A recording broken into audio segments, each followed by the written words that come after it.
Logan Webb has let the leadoff batter on here in the top of the first as the Giants face the Brewers in Game 3 of a 4-game set here tonight in San Francisco, California at Orc Park. And welcome. This is Giants Baseball Corner. I am your host. I don't think we need all these lights, so we're going to kill some of these lights. What do you think?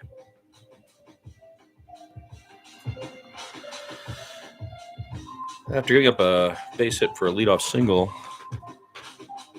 Webb has retired one. Now Christian Yelich is facing a full count.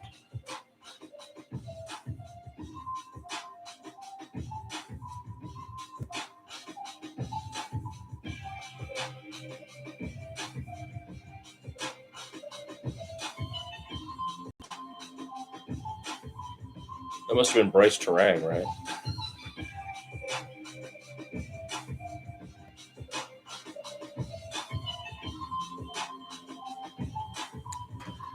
Webby walks Christian Yelich.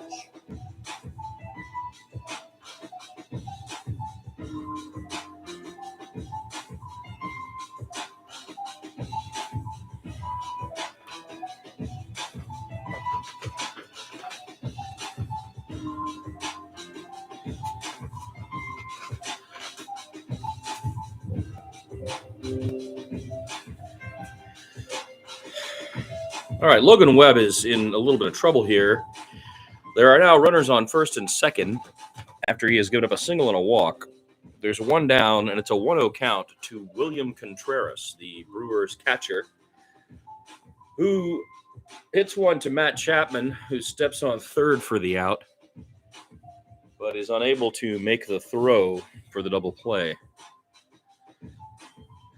The ball was hit very slowly, an infield hit. Well, an infield attempt at a hit, which unfortunately Chapman couldn't charge fast enough to get the ball over to first. But there are two down now and runners on first and second as Logan Webb faces Sal Frelick. First pitch right in there with the 85-mile-an-hour sweeper. 0-1 to Sal Frelick.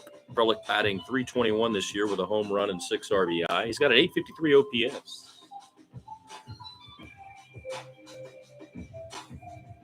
Kind of a perfect pitch from Webb, just inside. It is grounded to Christian Koss, the young man taking Tyler Fitzgerald's place tonight. It's Christian Koss playing second base. And he scoops it up easily and flips it to Willie Adames for the final out of the top of the first inning. It is the Brewers at Oracle Park facing the Giants, and we are going to the bottom of the first. And the Giants will be facing Peralta, competent pitcher. The lineup for the Brewers this evening is, let's see here, Terang, who singled. Jackson Churio, who Webb retired. Yelich, who walked William Contreras, who grounded into the out. Sal Frelick.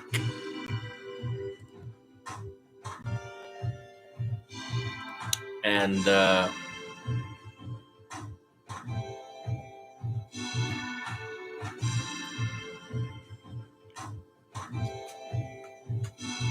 Hoskins is in tonight.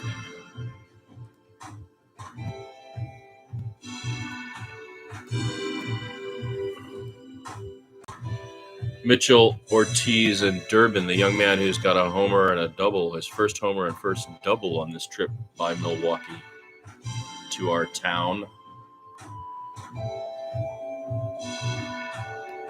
Right, so that's Bryce Terang, Churio, Yelich, Contreras, Frelick, Hoskins, Mitchell, Ortiz, and Durbin. The Giants have Christian Koss playing second base, and he'll be batting ninth. It's Yastrzemski leading off, Willie Adames second, Jung-Hoo Lee batting third, Matt Chapman cleaning up, Wilmer Flores, Elliot Ramos, Lamont Wade Jr., Patrick Bailey will be batting 8th today, and Christian Koss, the young man, batting 9th against Freddie Peralta. He's got 5 starts, a 2-1 record, a 1.91 ERA, which is 4th in the National League. Freddie Peralta. He looks in to Mike Yastrzemski, and the first pitch is low and outside, a 94-mile-an-hour four-seam fastball that misses. 1-0.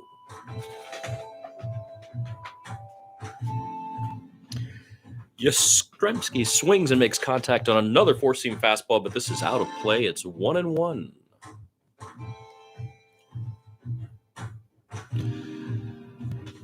Mike's up and down this year. He's batting .286 with 3 home runs and 11 RBI.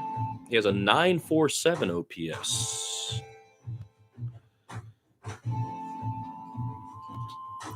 All the guys are, I think, following the lead of Melvin and management. There's another foul ball on another 94-mile-an-hour four-seam fastball. The count is 2-2 to Mike Yastrzemski.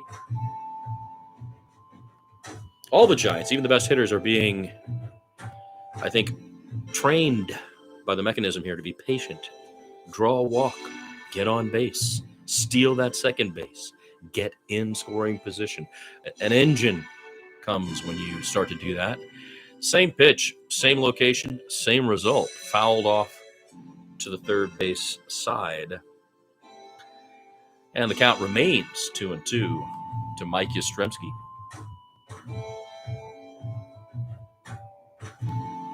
Peralta deals.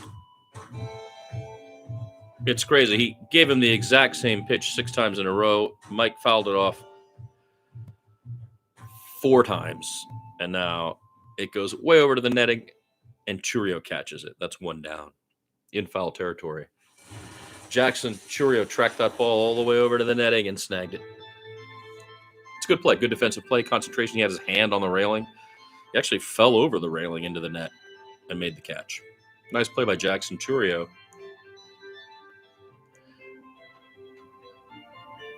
Peralta's just staying with that one pitch. Adames batting from the right-hand side, though. Let's see what happens here. First pitch, a 96-mile-an-hour four-seam fastball. 0-1.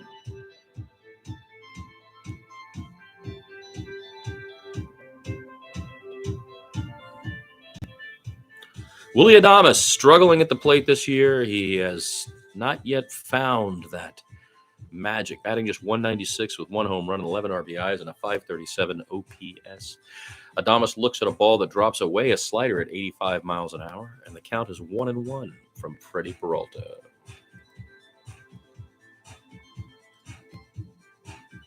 Hey, Justin, good to see you. Yeah, good. Swing and a miss from Adames on a slider. That's the first sort of alternating pitch he's thrown here. Count is 1-2 to Willie Adames from Freddie Peralta. Here's your question you were asking. You got Chapman playing and Peralta pitching. That's right. You were wondering whether he's going to mow him down. He's doing a pretty good job so far. And he pops up Adames to right on a 1-2 count, and that's 2 down.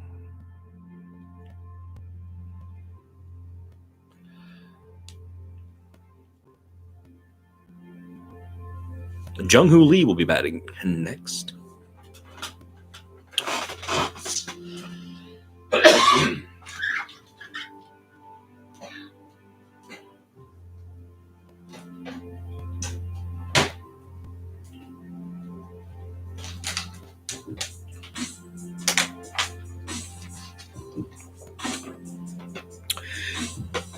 Lee Jung-Hoo steps in to look at Freddie Peralta's changeup. Look at that.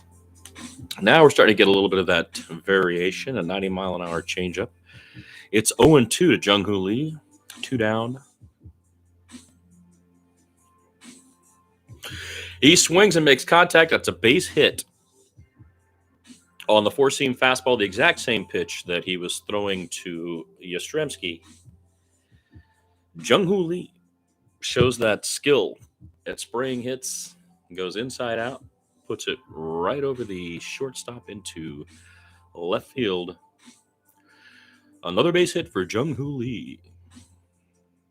Matt Chapman with 1 on, 2 down, facing Freddie Peralta. Low and away on the slider, 1-0.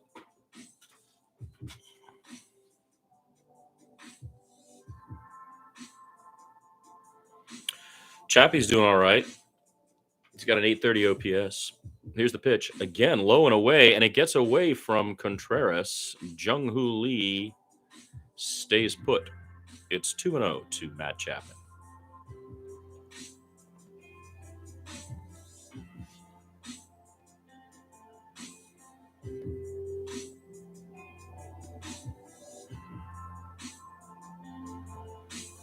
Low on the four-seamer. 3-0 to Matt Chapman.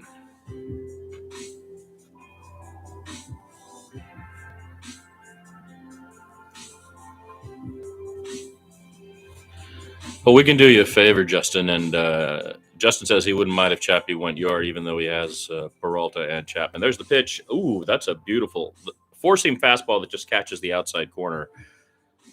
But it had that kind of really interesting motion. 3-1 to Matt Chapman. Now, what you want, Justin, is for Peralta to do well, and then we beat him with the when the bullpen comes in. Chapman fouls away the 96-mile-an-hour four-seamer. It's a 3-2 count. Full count. Freddie Peralta has thrown 18 pitches. He's walking around now. Looks a little unnerved. Jung-Hoo Lee remains on first. He should be running with 2 down and a full count here.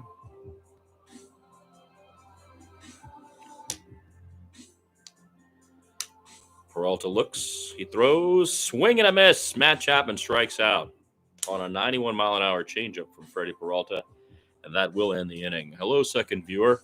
Welcome. It's me and Justin hanging out watching this game. Justin has Peralta and Chapman, so he wants points.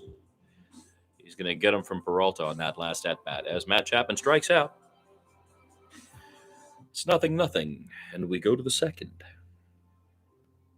This is Giants Baseball Corner. I am your host.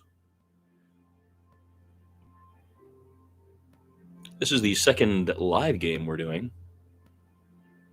Justin, I don't know who our other viewer is. Feel free to join the chat if you'd like, a second viewer.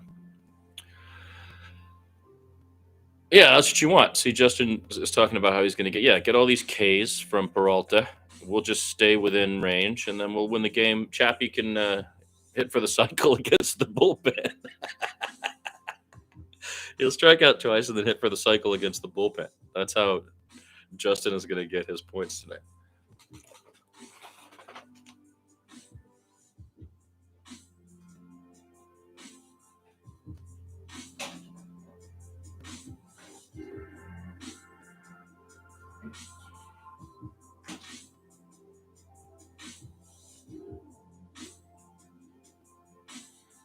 All right, there's only one beer in the fridge, all right? And it looks terrible. This beer looks really bad.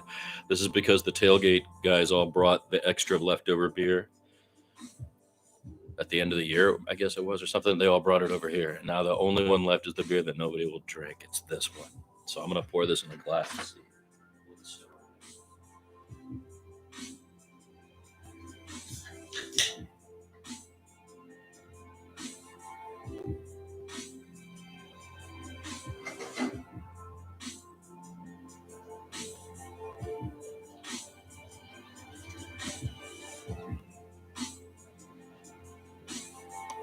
Well, at least it still has a head. Okay, we are back. Freddie Peralta was quite fine. Logan Webb had a little bit of a rocky start there. Gave up a single and a walk, but now faces Hoskins. That's 1-1. The sinker misses in the top of the second.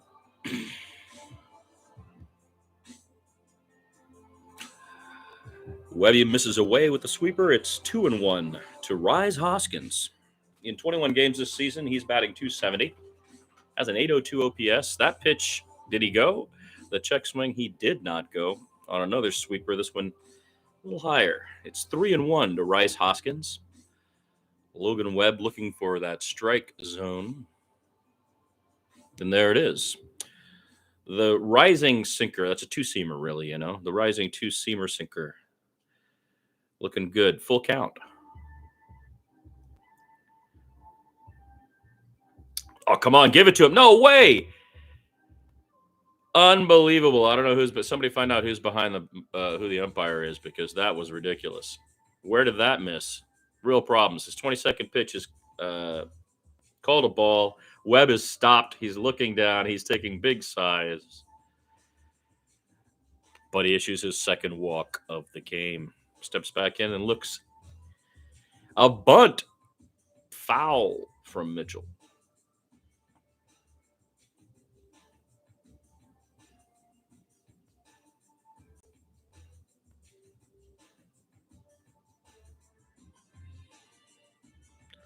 I don't know what's going on here. Garrett Mitchell trying to move over the runner on first, who is there by virtue of a bad call.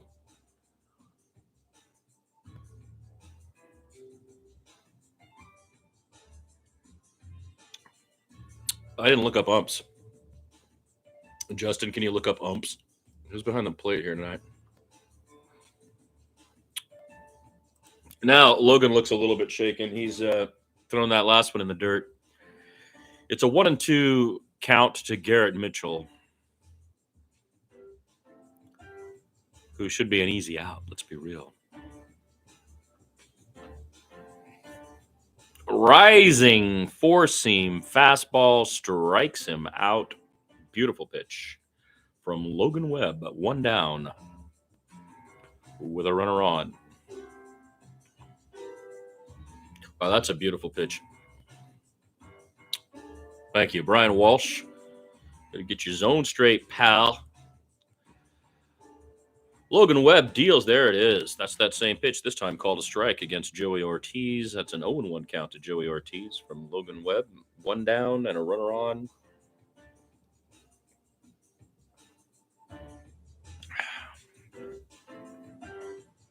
Misses low with the sweeper. 1-1.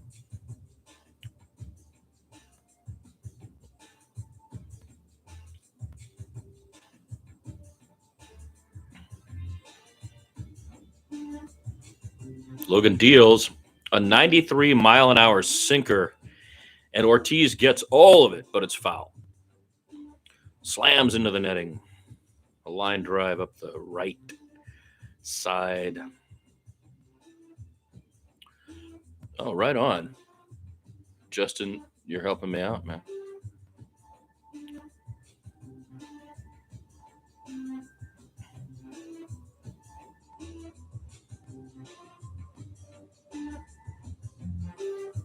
2-2 to Joey Ortiz.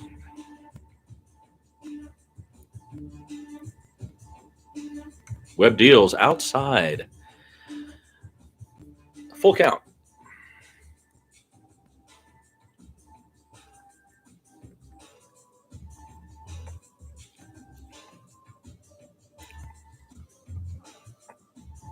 I hadn't checked on the Dodgers either, and the Cubs. Are they still playing the Cubs? Webby deals and punches him out with that sinker, 93-mile-an-hour sinker. Beautiful motion on that thing. Oh, nice. Cubbies beat the Dodgers. Love it. I think the Pods lost, too.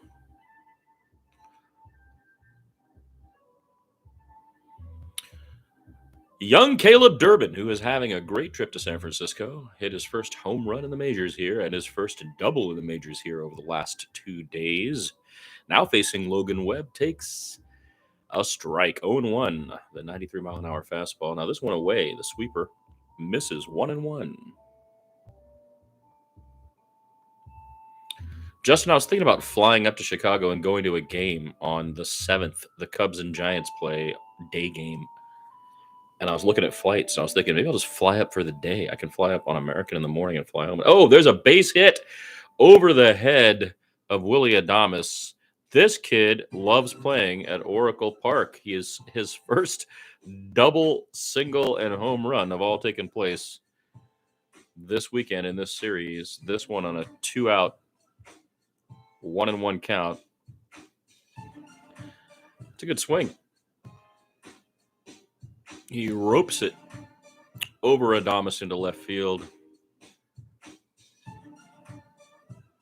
So now 2-on-2 down.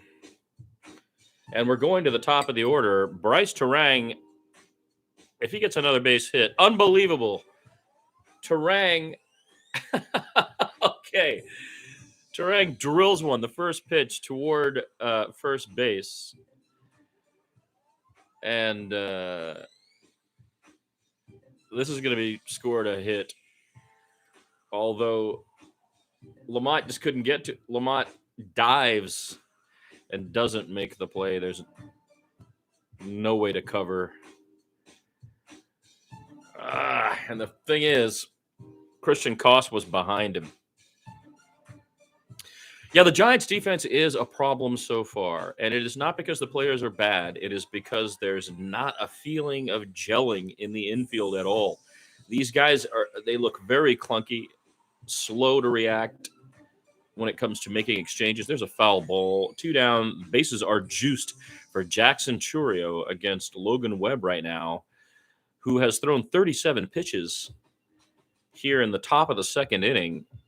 They're making him work here. Webb deals. He gets that one. That was that 93-mile-an-hour sinker again, rising the two-seamer, and it's looked to me to be above the box, to be honest. But he gets the call from home plate umpire Brian Walsh. It's 0-2 to Jackson Chourio with the bases loaded. Chourio swings at the 86-mile-an-hour sweeper and chops it away. Foul ball to the right side. 0-2 still to Jackson Chourio with the bases loaded here. Logan Webb looking to sit him down. Jackson Chourio has a 770 OPS. He swings again at the 85-mile-an-hour sweeper.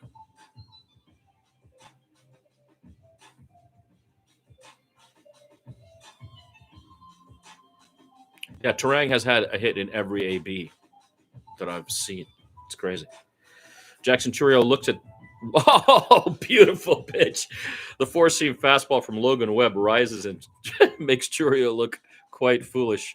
Patrick Bailey caught that ball about 1.5 feet above the strike zone. And the strikeout ends the inning with the bases loaded, though. And a walk and another hit issued by Logan Webb. In the bottom of the second, it will be Wilmer Flores, Elliot Ramos, and Lamont Wade Jr. against Freddie Peralta. The good news today that the Dodgers lost 7-6. And San Diego got shut out 6-0. And Arizona is down 2-1 at this moment in the NL West. The NL West should be called Game of Thrones. They should make like a Game of Thrones for the meme for the NL West this year, even though it's old and nobody cares about Game of Thrones. It is a throne. And everybody's just handing it to the Dodgers because they are the billionaire bums. And the billionaire bums, for the amount of money they've spent, ought to win it. Us and the Dodgers are not in the same league. They have twice our active payroll, double our active payroll. They have more than everybody in the majors, 8 million more than the Mets, and then 50 million more than everybody else, at least minimum. And they have double our active payroll. So I don't think the notion of winning the division is as much in play as it is for the Padres, Diamondbacks, and the Giants, as it is about we've got to win hella games and get one of the wild cards, if not two of the wild cards. And so the NL West, the Game of Thrones that is the NL West, I think is a exciting. Peralta misses low. to Wilmer Flores, who has been a hitting machine. He had 2 more singles and another RBI last night. He leads the majors with 25 RBIs, along with Aaron Judge, who also has 25. Pete Alonso with 25 RBIs. Flores looks at another ball, 2-0 to Wilmer Flores from Peralta. Freddie Peralta sets, deals. There's a strike. 4-seam fastball at the bottom of the box. 2-1.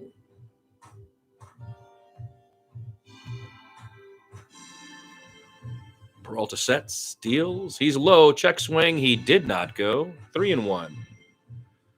Oh, no, he did go.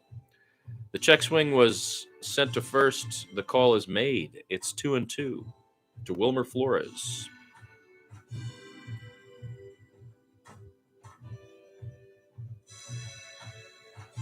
Flores swings through a slider, which was breaking away well outside the strike zone when it was caught finally by Contreras. But the strikeout means 1 down.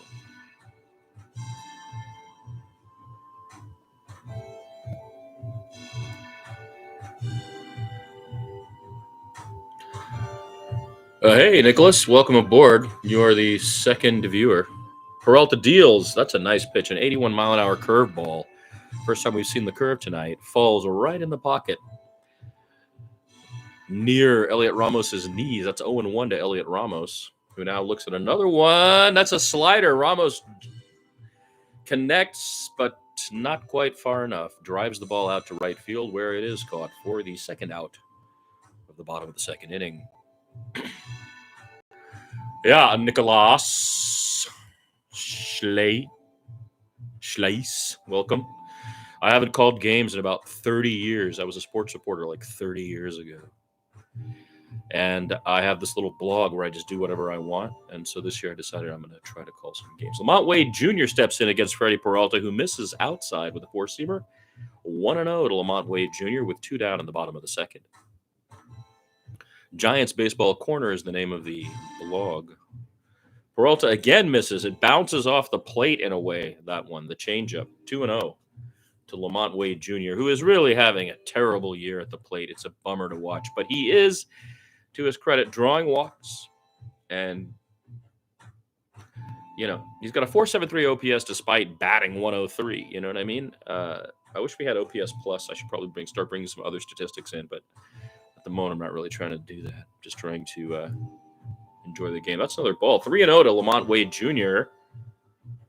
And that's in the zone. 4-seam fastball that he looks at. I mean, that was the ball to hit, man. It could not have been straighter and more in the pocket. 3-1 to Lamont Wade Jr. Freddie Peralta looks in. He sets. He deals. Called a strike. Well framed by Contreras. It is a full count. That was a 2-seamer. I would have called it away, but that's all right. Here we go. Full count to Lamont Wade Jr. 2 down, nobody out. Nobody on. Lamont swings at a 4-seam fastball and chips it away to stay alive.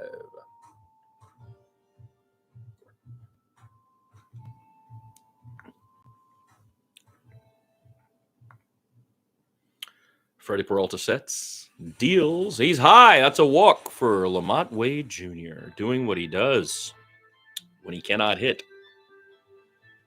So 2 down, 1 on. Now, the bottom of the order for the Giants tonight, without Tyler Fitzgerald, is not going to be productive. That's my guess. So these guys are going to have to surprise me a little bit down here. Let's see what happens. Here we go. Patrick Bailey against Freddie Peralta. He goes high and tight and misses 1-0. Another 4-seamer.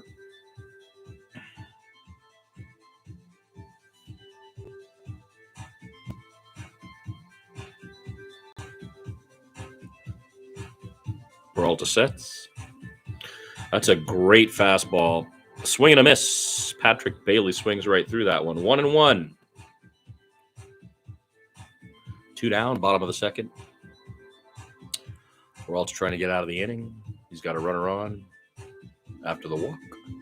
To Bailey, who hits one. right up the middle, but is not fast enough to leg it out. It bounced. It went over the pitcher's head, bounced, then was grabbed by the second baseman, who gunned down the runner at first. We love Willie Adames. If you're talking about his personality and the kind of human being he is, we admire him very much. He is a beautiful bilingual ambassador for the game. He is easygoing. He wants to be on the team. He has a joyful energy when he's playing well, and we've seen that. He's an extremely likable fellow, but he has not found his place yet. And he's stumbling in the field to communicate with the guys, and at the plate he has not started hitting yet. He came with all that youthful energy, and he said to us, oh, I'm going to hit 38 home runs. He told everybody he was going to hit 38 home runs when he came to spring training this year. And we were all like, what? You're playing at Oracle Park, right? Yeah. I hit 30. I'm on target. I'm going to hit 38 this year. And I think that's kind of a little bit ridiculous. He's not going to hit 38 home runs this year. If he hits 30, I'll be very happy, though, because that's what we need him to do. Play great defense and hit 30 home runs, This stuff in the infield will fix. I see a bunch of players here that could be humming. They really could. Chapman, Adames, Tyler Fitzgerald, Wilmer Flores. That's a unit that's good offensively, and they can start humming on the defensive end, I believe. It hasn't started happening yet. And again, Nicholas, you can read about this stuff on my blog, Giants Baseball Corner. Yeah, Elliot Ramos has extra base hit power, and I'm liking him in left field. But come on, the legacy of the left fielder with extra base hit power in San Francisco is a little bit different than the legacy of left fielders with power anywhere else.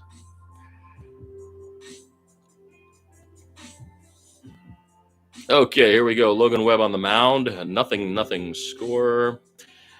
He misses inside to Christian Yelich on a sweeper that just went away to the backstop. 0-1.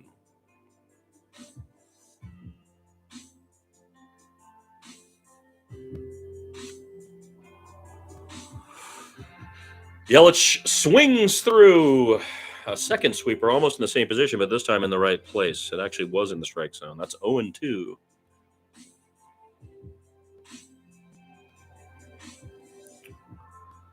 Webb to Yelich. He swings again. That's a strikeout on 3 pitches, my friends. Webb, historically, if you're asking a guy like me who's watched most of his games these last several years, will settle in that way that some pitchers do, And so when he gives up 1 or 2 or 3 in the beginning, we're not as worried. But at the same time, if he doesn't settle down, we are worried. And now you're seeing the settling in Logan Webb. Give up a couple of walks and a couple of singles in the first 2, and now he's just in the pocket. That's a strike to William Contreras. So that's 4 straight strikes, and now one that he just weakly hits back to Logan Webb, who throws him out at first. 2 down in what is a 5-pitch inning so far for Logan Webb. The workhorse, the 200-inning man. 2 straight years in a row pitching more innings than anybody. Logan Webb, ace of the staff. Sets, deals. Frelick showed bunt with nobody on. I don't know how fast Sal Frelick is, but we just learned something right there. Logan Webb, first pitch strikes tonight, 12 of 14. Webb to Sal Frelick, who hits it directly to Christian Koss. The young man flips it over to Lamont Wade Jr. 3 up, 3 down on, 8 pitches? Pretty nice. Here comes the bottom of the order. Christian Koss. Mike Yastrzemski. Oh, he put Yastrzemski down in 8th. That's good. I like how Bob Melvin is changing the batting order to try different combinations, given that I think this is what the small ball really is. I think the small ball is all about every player has to do everything. Of course, that's not possible, but He made 34-year-old Yastrzemski try to steal the other night. He got picked off, but he made him do it. He made 32-year-old Matt Chapman try to take third. He didn't get it. He got gunned down by Contreras, but the point is this. We're not playing like everybody else. We don't have $1 billion. We are not the $1 billion bums. We are the half of their payroll Giants.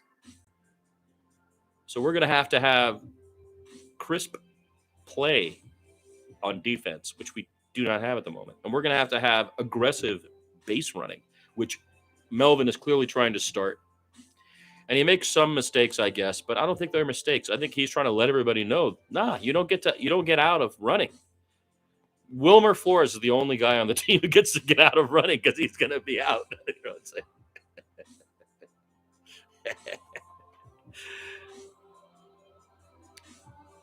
Yeah, Webby's got 5 Ks.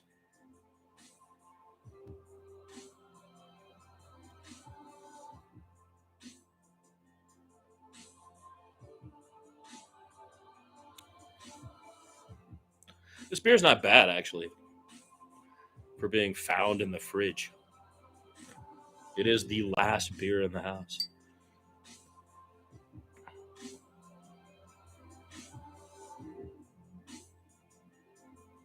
This is a 4-game set with the Brewers. And then the Giants welcome... Peralta deals first pitch, fouled back out of play by Christian Koss, 0-1. It's nice to see Koss. He's only had a few at-bats in the majors. So here he is facing Freddie Peralta. 0-1 is the count. There's a pitch, 96-mile-an-hour, four-seam fastball right in the zone. Koss again fouls it off. Koss has only played 8 games. He has a 143 average, 393 OPS, no home runs, no RBIs. There's a ground ball hit to third, played well.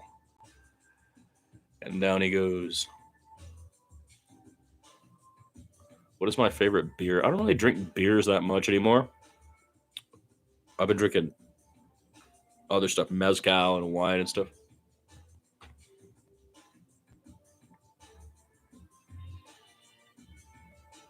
Yeah, there you go. Nicholas has said it right there. We've joined you in the small ball. That's a great pitch from Freddie Peralta. Four-seam fastball, 0-1 to Yastrzemski, who just looks at it. I wish he would have swung at that, man. Okay, 1 down, 0-1 to Yastrzemski. Freddie Peralta sets, deals. Yes, smashes it straight up in the air. It goes behind home plate and is caught by William Contreras. 2 down. Yeah, we have joined you in that, Nicholas. That's what's happened. We are now going to play small market ball. We're not going to pay big salaries. We paid the most money we've ever paid to any human being to Willy Adames. I wrote about this and I talked about it during the game last night. And I think that's a lot of pressure for a young person. And here is Adames at the plate. Oh, we wrapped around. That's why I had the order wrong. Yastrzemski was the leadoff. Boy, I'm not very good at this. It's been a lot of years since I've done this, and I'm pretty bad at it right now. Willy Adames looks at 0-1. Peralta sets, deals. He doesn't get the call. That's a good call or no call. That's a ball call by the umpire that I approve of there. Brian Shaw, is it? Thank you, Justin. Brian Walsh behind the plate makes the call. 1-1. Here's the pitch in the dirt, and it bounces to the backstop. You know, this is all spring ball. I write about this on the site.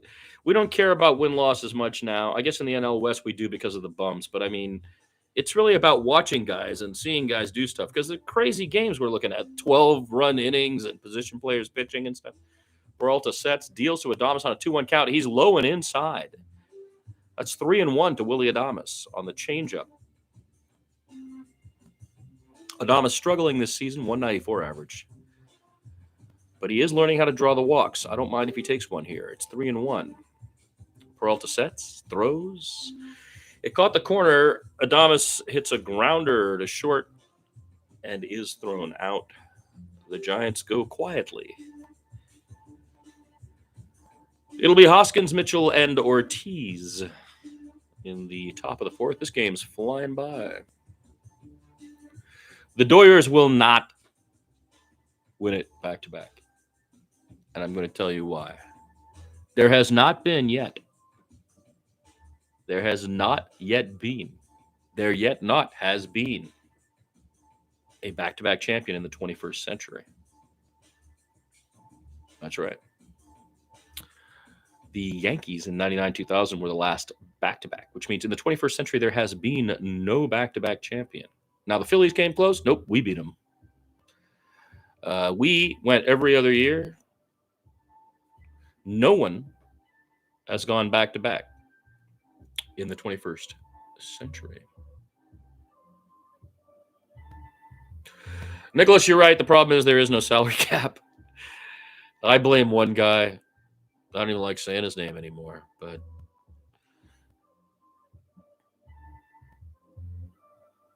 yeah, it's ridiculous. I blame Scott Boras, and I really don't want to have a conversation about that here. What's the point, you know? But no, we won in 10, 12, and 14, Justin. I'm telling you facts. You don't have to go look it up asking if it's a fact. It is a fact. There is no back-to-back champion in the 21st century. You know it's a fact because I said it's a fact. So all I do is speak facts, pal. That's how it works around here.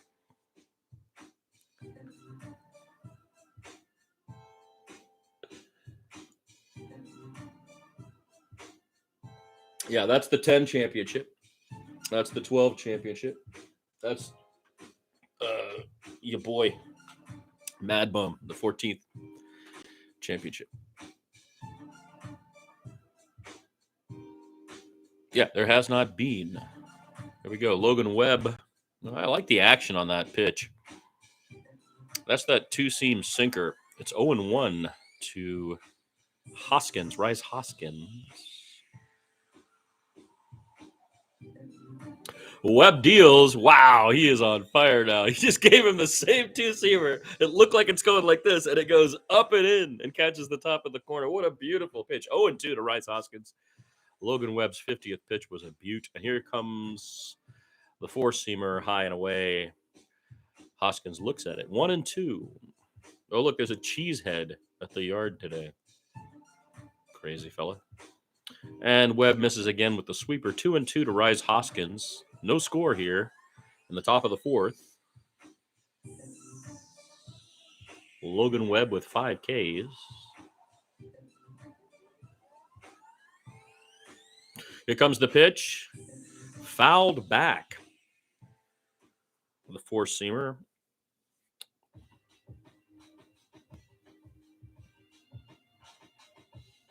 Well, yeah, there were a couple that came close. You had to go back. That's the whole thing. You have to go back.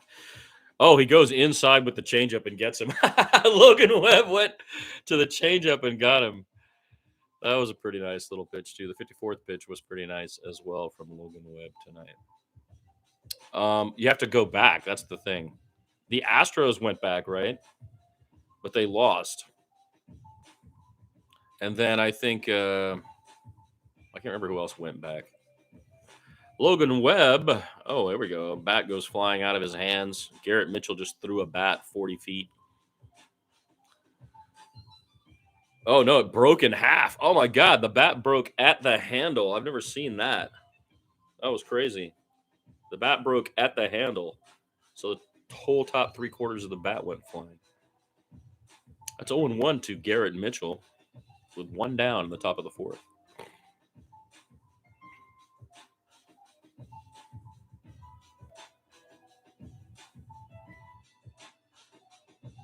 They're showing the replay. Wow, that thing just snapped. That's crazy. I have never seen anything like that.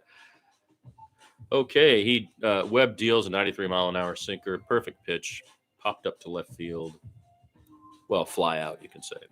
Garrett Mitchell. I better stop saying you can say and start learning how to actually call the game. A fly out to left field by Garrett Mitchell.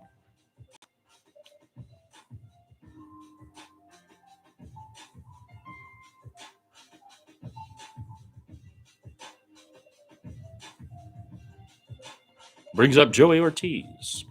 Webb deals, gives him the sweeper. 0-1.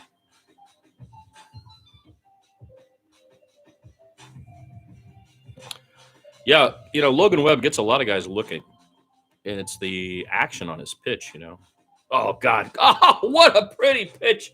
The two-seamer, the 93-mile-an-hour sinker just moves into the top outside part of the strike zone for 0-2 Joey Ortiz. And Webb misses low and outside. It's 1-2.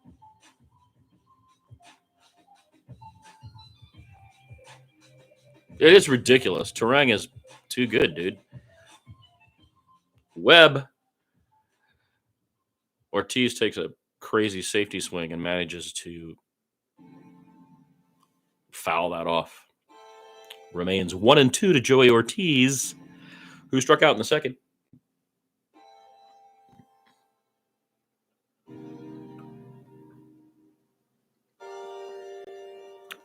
I guess I could order some beers, couldn't I?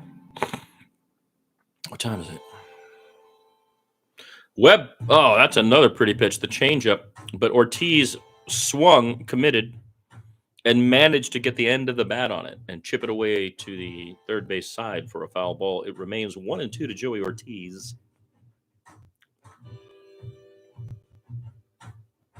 Webb misses that same sinker pitch, but outside, 2-2. That two-seamer has so much action, though. You got to wonder how a guy like Webb controls a pitch like that, Oh, he does it again, and it is drilled. A line drive straight to Mike Yastrzemski. And caught. 3 up, 3 down for Logan Webb in the fourth. It'll be Jung-Hoo Lee, the most exciting player in all of baseball. I love how Aaron Judge is the most exciting player in all of baseball because he's huge. But Jung-Hoo Lee is diminutive and sprays hits. I think that's more exciting than a giant who can hit power. That's because I'm National League, baby. I'm not a fan of that inferior secondary league they have. The American League? That inferior secondary league has no interest to me. Oops.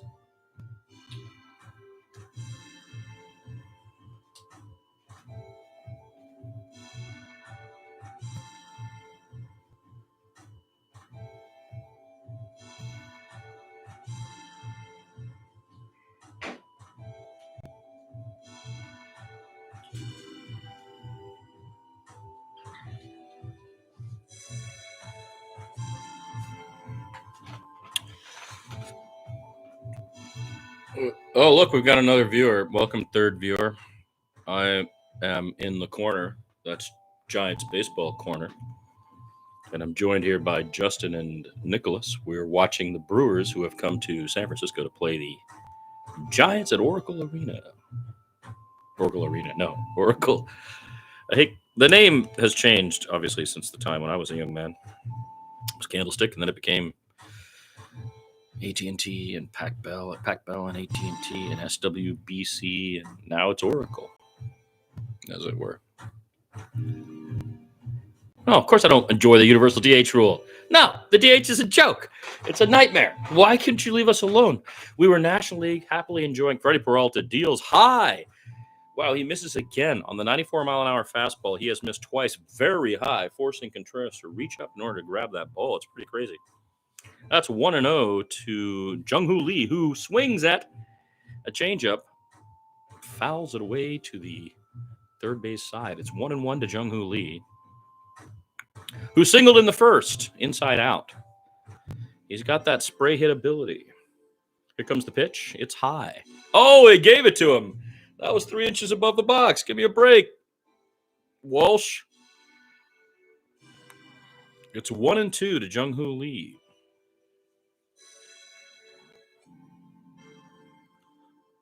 Peralta sets, deals.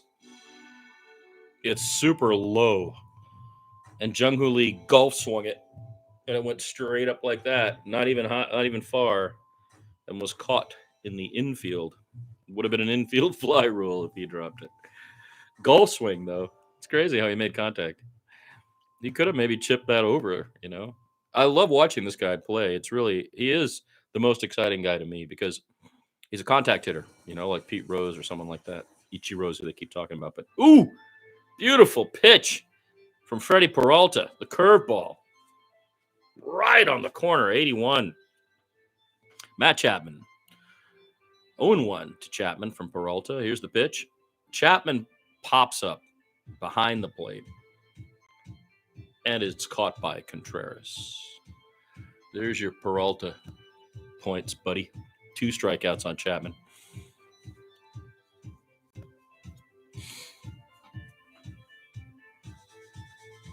Universal DH. Universal dickhead. Dickhead. Universal dickhead is good. Okay, Peralta deals again. Low on the curveball. With 2 down, Wilmer Flores, who has just been so happy to be coming back from injury. You can see it. All the power that was in the hips that he lost. He was so unhappy last year. And now you can see he's just swinging freely. All the power is there. Peralta on the 1-0. Puts one right in the middle. Oh, Flores wanted that. The slider right in the middle, but fouls it away to the left-hand side. It's the third base side, I mean. That's 1-1 to Wilmer Flores. Freddie Peralta sets, deals. Whoo! Nasty slider. Flores swings through it and almost falls down. 1-2 to Wilmer Flores. That was a good pitch. He wanted to park that one.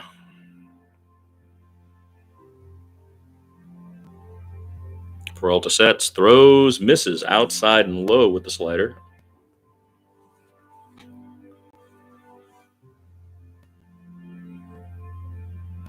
Yeah, he has 2 Ks, but he has command of this side. He's making guys pop up behind the plate. He's making guys pop up in foul territory. The Giants are not threatening in any way right now. Peralta sets on the 2-2 count and deals. Hey, look at that. Foul ball, but it was hit up the third base line. It looked like it might have been fair, but it wasn't. Wilmer Flores, 2-2 to Wilmer Flores.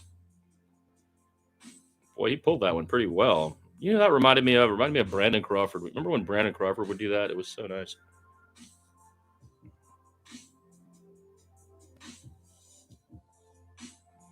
Peralta sets, deals, Flores swings, and he gets a base hit right up the middle. Beautiful.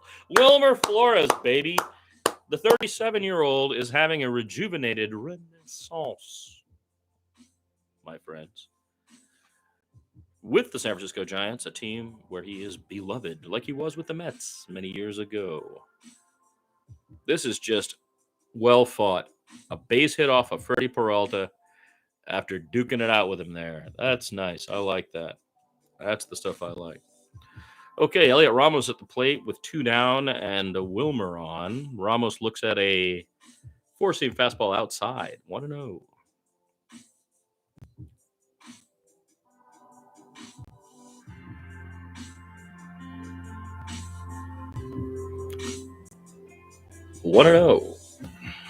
Freddie sets. Deals high. The 4-seam fastball is missing high a lot right now. That's 2-0 to Elliot Ramos.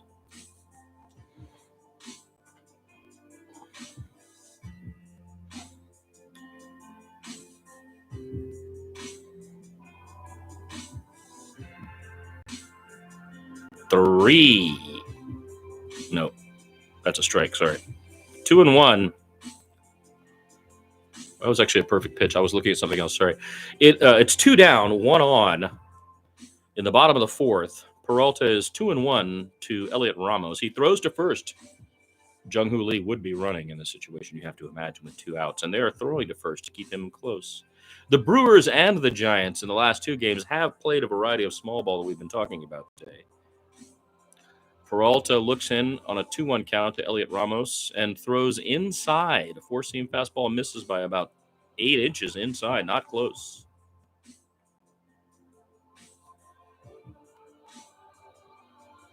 I did not know that, but we should get high to that point, don't you think? Sorry, Justin just comments that he's gotten high. I mean, that 420 is a date where Bellinger gets hits. Okay, Peralta, look at that. Another base hit right up the middle for Elliot Ramos, almost in exactly the same place. And in this case, Peralta just got it Ramos got it just off the end of the bat. That was a very nice hit. Here we go. A little 2-out magic. The Giants lead the league in hits with 2 outs.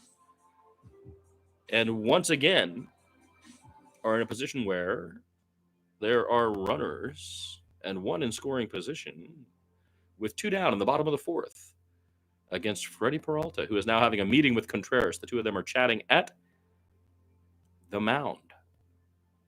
He looks nervous. He's walking around. He's had a chat with his catcher.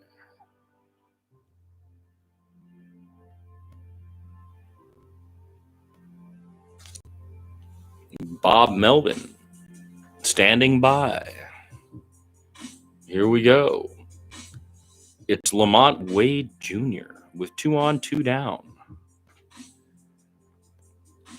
Having drawn a walk, and Freddie missing a lot here. First pitch way high. The 4-seam fastball, again, 6 feet high, I think.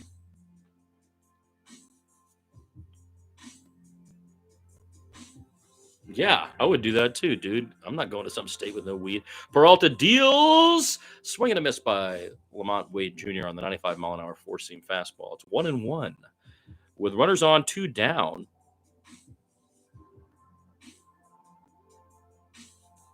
Back-to-back singles by the Giants in this inning against Freddie Peralta. He sets, he deals high, and misses again with the 4-seam fastball high. Now, I don't know if he's trying to set these guys up so he goes back to the 2-seam or the curve, but it is now a 2-1 count to Lamont Wade Jr. with 2 down and 2 on. Here's the pitch. It's in there. A 95-mile-an-hour strike that is chipped away. 2-2 to Lamont Wade Jr.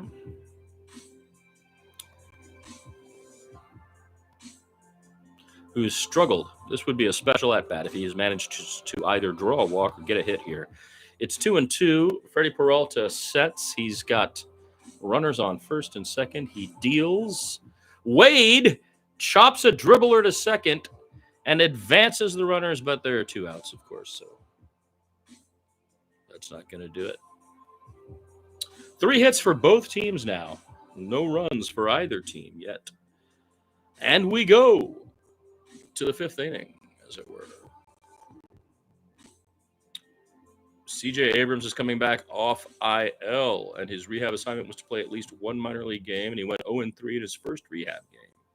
Oh, that's good, yeah. Bryce Eldridge, who is the prospect that all Giants fans are most excited about, apparently is hitting in the minors, which is exciting because that's a guy who could we're looking at guys like Lamont Wade Jr. I love Lamont Wade Jr., don't misunderstand, but that's a clutch situation right there. 2 on, runner in scoring position. And he's just not the guy, in that moment. It's one of the reasons why we brought David Villar up last night, and his double was cool. But the Giants need bats more than what we've got at the moment, I would say. Nicholas, is that you back? I don't know. We have a second viewer now, Justin. Hi, welcome. This is the Giants Baseball Corner. I am your host, and this is the second time we've called a game live. I will be doing it later with more professionalism as we go along, but you're joining us. Justin has got action on Matt Chapman on one side and Freddie Peralta on the other. And he's making ducats on Freddie Peralta's behavior here at the 1-hour mark of the live stream from Giants Baseball Corner tonight. Brewers at Giants with your host.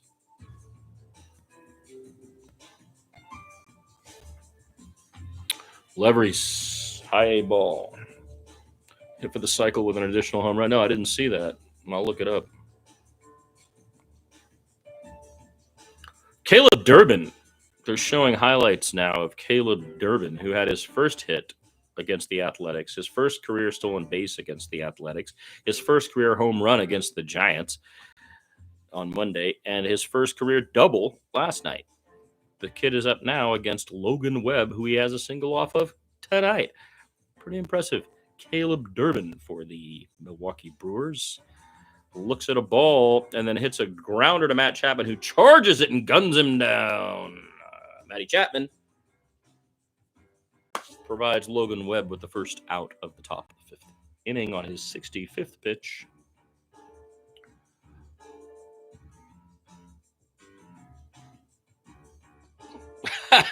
Thanks. I got to work on it, honestly. Instead, what I'm doing is getting high and drinking beer and taking it very casually. Webb deals in the pocket with the sweeper. It is 0-1 to Bryce Terang, who is making money for our boy Justin today. Second pitch is a low liner directly to Willie Adames. Caught. 2 down.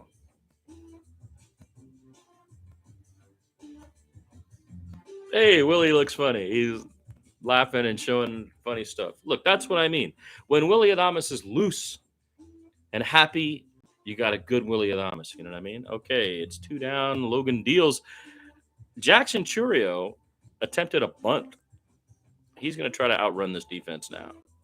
I like the Brewers. I like the way they play. This is a kind of the kind of team I like. National League ball, baby. So Churio fouled the bunt. It's 0-1, 2 down. Logan Webb's 69th pitch is outside, and Churio swings wildly at it. 0-2, 2 down. Jackson Churio versus Logan Webb, who sets and deals. Churio hits it directly to Christian Koss. The young man scoops it up and throws him out at first. A beautiful inning for Logan Webb, who looks more and more in the pocket.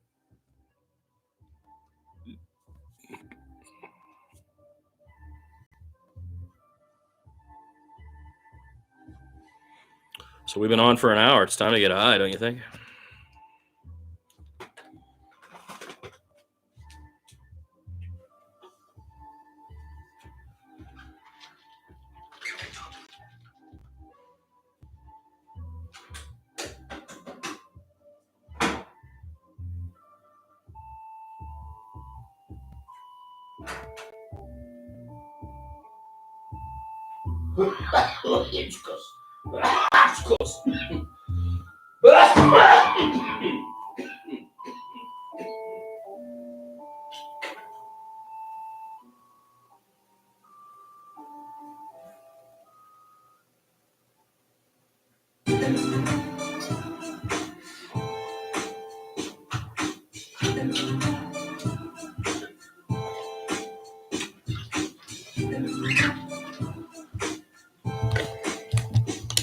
Dude, I wish I had a fucking bottle of wine. That's actually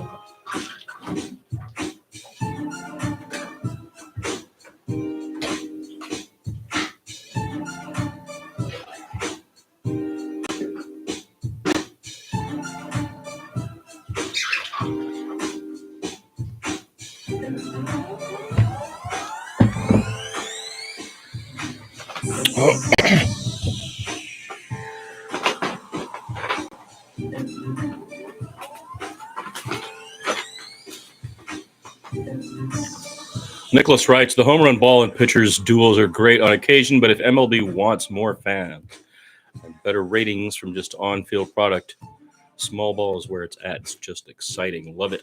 Okay, Freddie Peralta still in there. Throws a heater to Patrick Bailey, who fouls it off. It's 0-1 in the bottom of the 5th. To Pat Bailey. Oh, he bunts. Foul.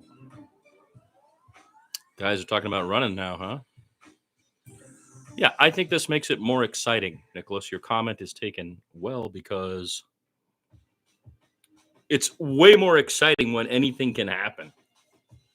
And close, tight games between small ball teams like this are about crisp play. Peralta sets, deals. It is low. They check his swing. He did not go. It's 1-2 to Pat Bailey.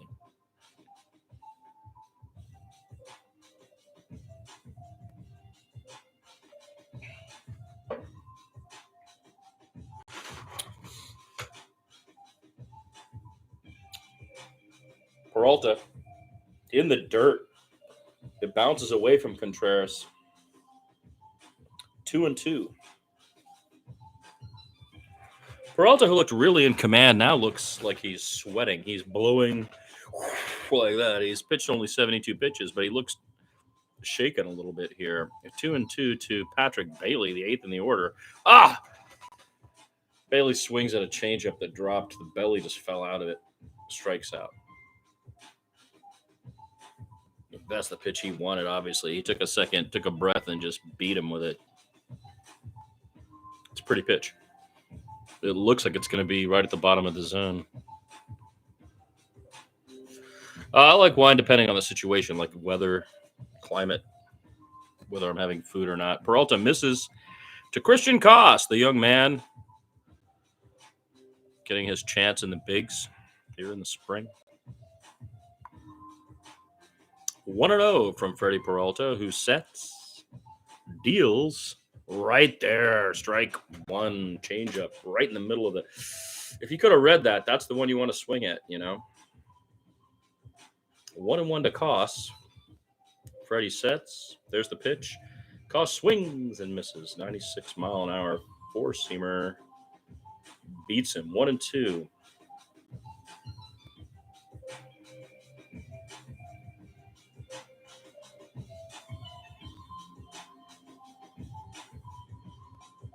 Peralta deals high again on the four-seam fastball. Again, we're talking about him being way high multiple times here. So what I'm trying to figure out is he trying to set them up. Is this now the sweeper away? 2-2 to Christian Koss. He sets, he deals, he goes inside. And it would have missed, but Christian chipped it away. Foul ball, 2-2.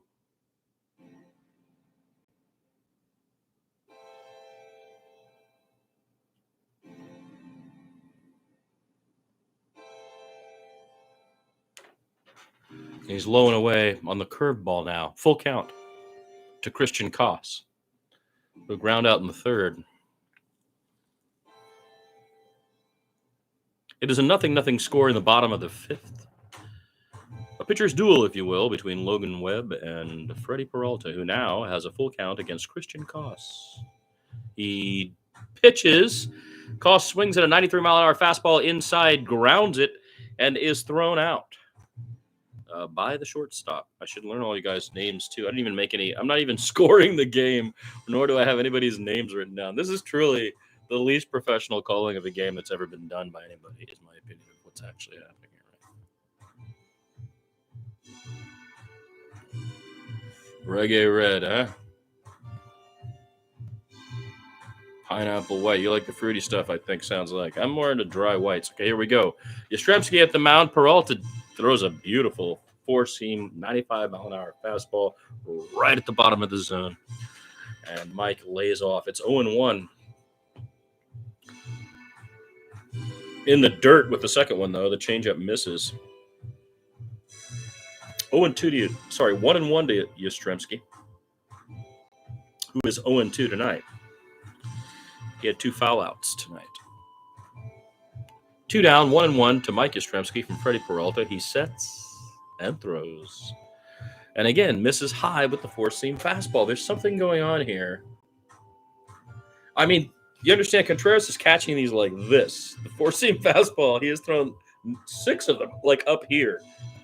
So I don't understand what he's trying to get the batters to think.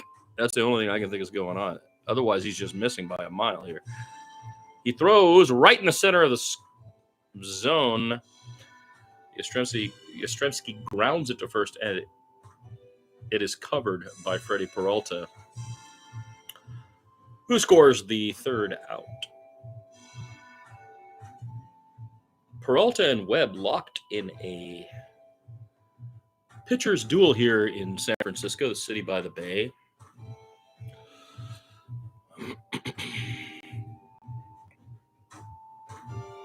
Just as that Peralta you're talking about, 6-7 a game. That's good, huh? I haven't looked at anything else. What else is going on? Did the Dubs beat the Rockets?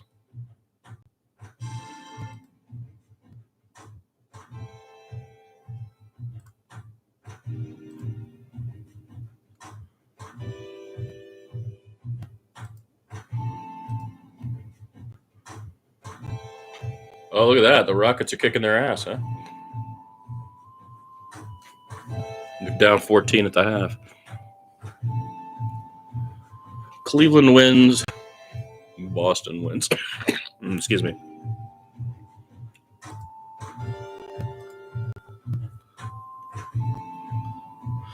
I told you what I want. I want Cavs Thunder. I want a Cavs Thunder final, dude.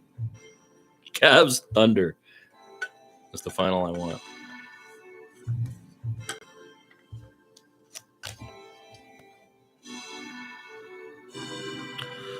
But you cannot count the Dubs out.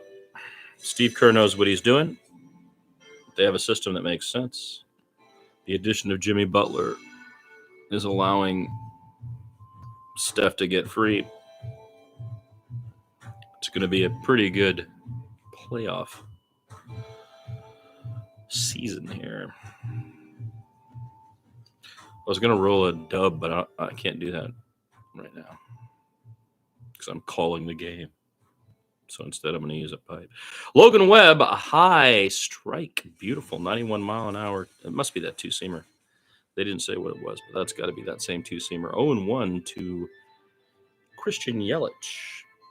Second pitch, low and inside. 1-1 to Christian Yelich.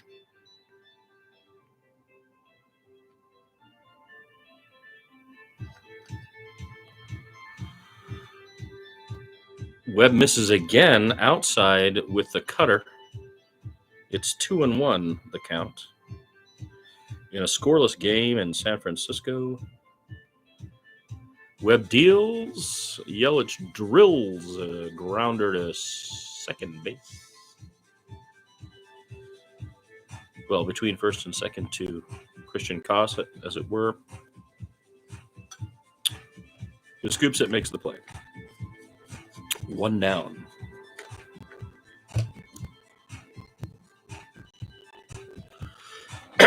Logan Webb has thrown 74 pitches. It is the top of the sixth. He throws a beautiful two-seam sinker right in there. 0-1 to William Contreras. The young catcher has impressed me, to be honest. Now the sweeper. He can't go, so it's 0-2. He holds the bat back. The off speed from Logan Webb. Here comes the pitch outside and low. 1-2 to William Contreras.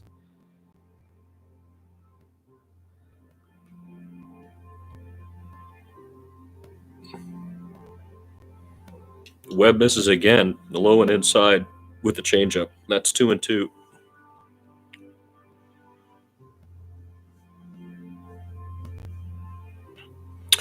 Logan Webb to Contreras, who fouls away the sweeper. And the count remains 2-2.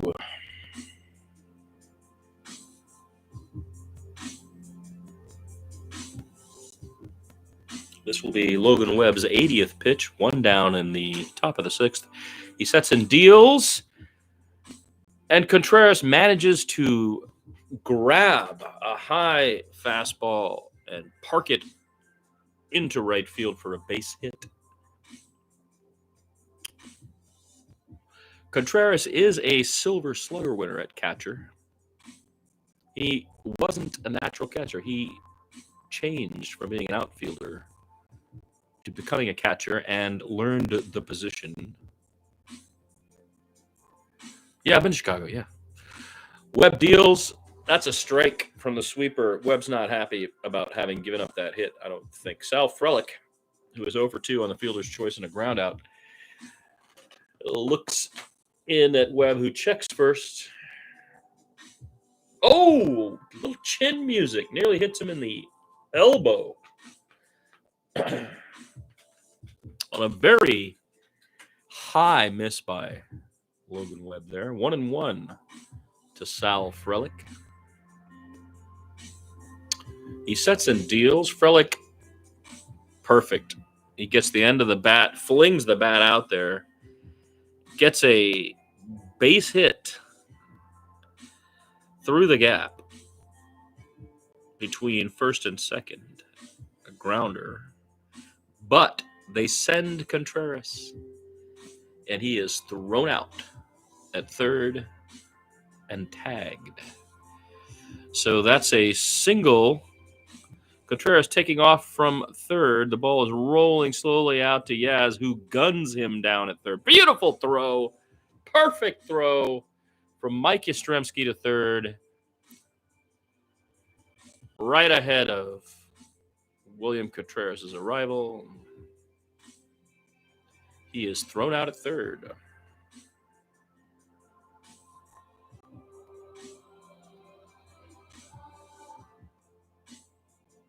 I'm talking about going to Chicago on Wednesday the 7th.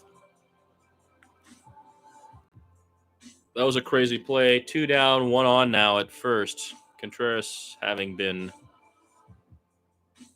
tagged out at third, trying to stretch the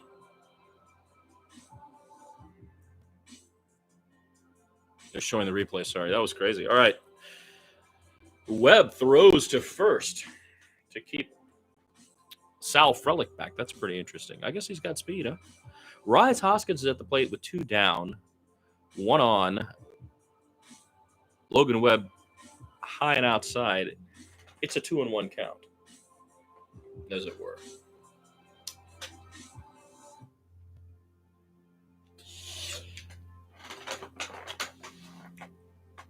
Webb looks, checks first, sets, deals. That's a ball well hit. That was quite beautiful right there, actually. That ball was well hit. A liner right over the pitcher to the second baseman. Christian Koss, the young man, fielded it, looked at second. The runner was approaching. He didn't try to go the easy way, stopped himself, and threw out the runner at first to end the inning. That's a nice play.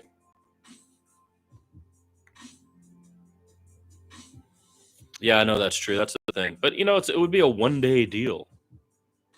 It'd be like fly up in the morning, try to make the game, fly back at night. And if I don't make the game, what am I doing? Hang out in Chicago for a day, right? It's the worst. I just got the new Giants gear for cold weather that they were wearing out in Philly. Not that it's going to be cold, but I mean, it'll be 40s to 60s, right? I got the Nike shiz for when I go back to Oracle. My first game will be May 14th, 13th, something like that. Diamondbacks. I'm going to Diamondbacks day game Wednesday.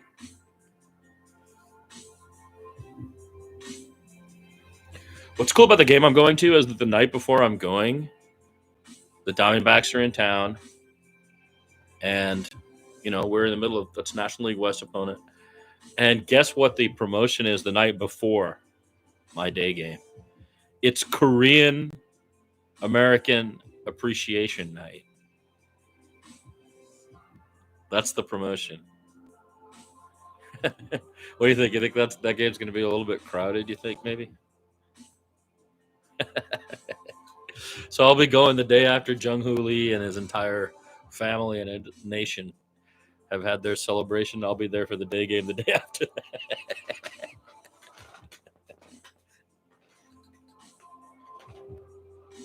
No, but I was thinking fly up to Chicago on Wednesday morning.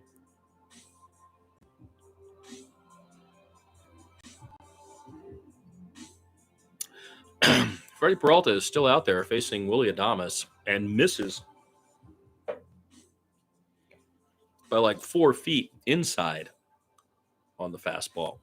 It's 1-0.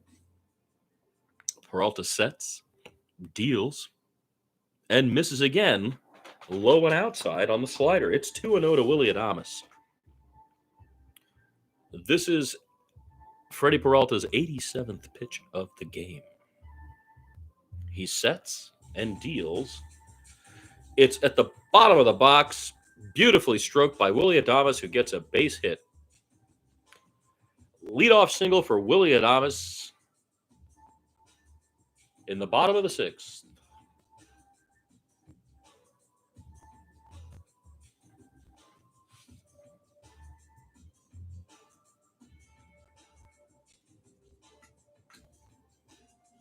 I'm not sure I'm going. I would like to go, though. I priced it the other day. Game Time had a ticket for $140 down low. Okay, with a runner on, nobody out, Peralta deals to Jung-Hoo Lee, who rips the first pitch into right field for a base hit, advancing and putting two men on. Jung-Hoo Lee, first pitch, ropes a liner to right. Nobody out, two on for Matt Chapman. Here, this might be where you lose points. No, you gain points on the other side. Yeah, what happens if Peralta and Chapman go head-to-head in a high leverage situation, Justin? I have a feeling.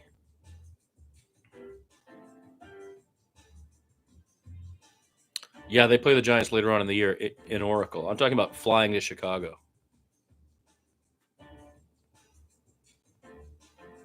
Yeah, I'm on. In spring. If we win this game, I don't want to say that live on the thing. Matt Chapman facing Freddie Peralta. Nobody out. Two on. Chapman chips away the changeup into foul territory. It's 0-1, the count. In a scoreless game between the Brewers and Giants, who have been deadlocked, you can say, in a pitcher's duel. Freddie Peralta, his 90th pitch, sets, throws. It is inside and called a strike by Walsh. Unbelievable. Chapman can't believe it. He stops, steps out of the box, and asks him, and the man nods. The ball was 6 inches inside.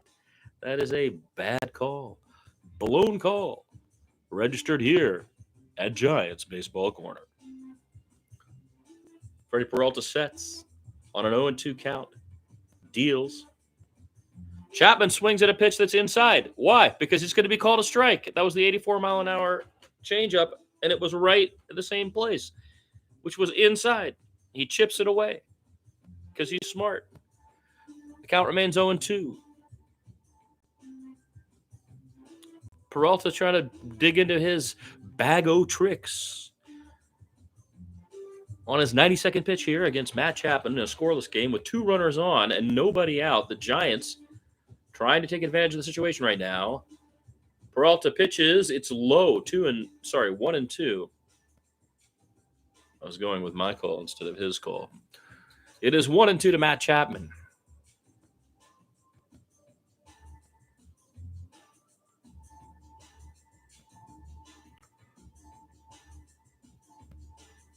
Peralta sets high again with that four-seam fastball on the 1-2 count. I don't understand what he's doing there. Part of me thinks he's doing that on purpose. It's happened too many times. Runners on first and second, 2-2 count. Peralta steps off. That's the first disengagement.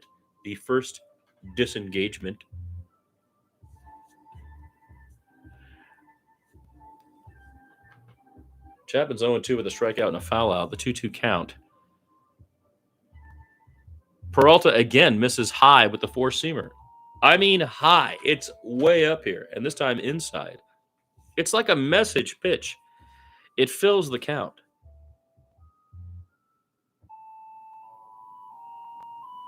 With runners on, the place must be rocking over there. Full count to Matt Chapman. The pitch is outside, and he walks him. Chapman takes a base on balls. And he is done. You're right. Nicholas, I must be behind by a lot now or something. With the bases loaded and nobody out in the bottom of the sixth, Freddie Peralta, who threw 37 balls, 58 strikes, and a total of 95 pitches, and held the Giants scoreless, is angry. He does not want to leave. And the ball is being taken from him. And we will take a break, as there will be a new pitcher. Hey, who do you guys think the third person is? Hey, third person, who are you? Oh, look, there's a fourth person now. Welcome, fourth person. This is Giants Baseball Corner. I'm your host, and we are watching the game live. It is a scoreless game, but Freddie Peralta has just been chased, if you can say that, in the bottom of the sixth after throwing a pretty good game. A scoreless game. The bases are loaded for the Giants. Nobody out. And I believe it is... Who's coming to the plate? See, this is kind of slightly less pro version of calling the game than everybody else, as it were. He just walked Chappie is what happened to load the bases. Oh, Wilmer Flores, of course. And the guy who is leading the majors in RBIs is coming up to bat. And so we'll say goodnight to Freddie Peralta. Though he could still get a no decision. Right? Yeah, if he held them scoreless. If the pen holds them scoreless and Peralta were to be replaced, it would be 0-0. So he would get a no decision. This is exactly what happened with the Giants thanks to a new pitcher on the squad that I love. His name is Randy Rodriguez, and I have come to call him The Wall. Because The Wall goes out there with loaded bases and nobody out and doesn't let anybody cross the plate. He goes out there with 1 out and 2 on and doesn't yield the lead. Randy Rodriguez, the San Francisco Giants bullpen middle reliever, whom I call The Wall. Okay, here's the first pitch to Wilmer Flores. It is high. The bases are loaded. It's Mears pitching for Milwaukee. It's 1-0. Excuse me, to Wilmer Flores. Next pitch is low, but called a strike. It did maybe catch the very bottom of the zone. Nick Mears has pitched in 7 games this year. He has had 2 holds and has a 1.35 ERA. Mears looks, sets, throws. Wilmer hits it foul. It's 1-2 to Wilmer Flores with nobody out. The bases loaded here in the bottom of the 6th.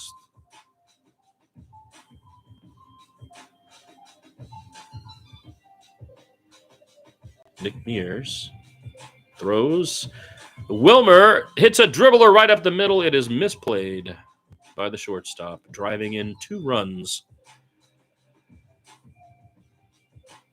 and leaving runners in the corners. Wilmer Flores, who leads the major leagues, all of the major leagues, as many major leagues as there are, he leads them in runs batted in now with 27. He began the day leading them with 25. And yes, Matt Chapman is standing on third base now. There are no outs. Runs in the corners, and a high fastball from Nick Mears to Elliot Ramos gets him swinging. Wow, 0-1. Interesting. It's a good comeback pitch. I like calling comeback pitches like that. Mears did not get shaken. Second pitch is low slider, and he swung through that too. Elliot Ramos just swung at 2 pitches that would have been balls. It's an 0-2 count with nobody out and runners in the corners, and the Giants leading 2-0 in the bottom of the 6th. Here's the pitch. In the dirt, but controlled by Contreras. And anyway, it's Wilmer on first. He's not going to advance. Give me a break.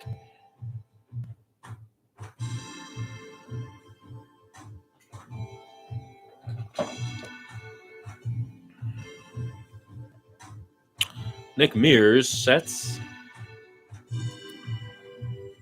Pitches. Is popped back and out of play.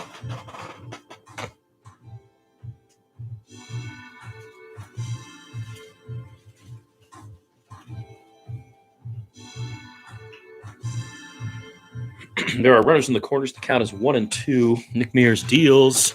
Woo! 95-mile-an-hour heater right down the middle, and Elliot Ramos swung right through that. Strikeout for Nick Mears. A nice pitch.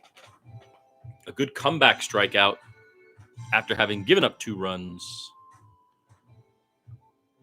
Wow, that was a good pitch. Strong. He just beat him. He gave him his hardest heat. Okay, here we go. Runners in the corners with one down. It will be Lamont Wade Jr., who hits a grounder to first, which is misplayed.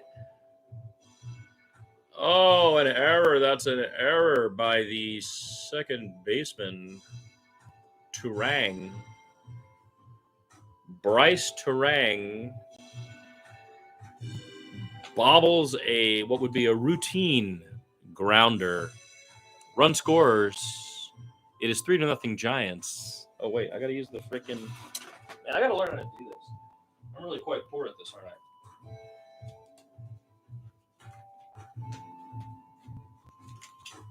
It is 3-0 Giants.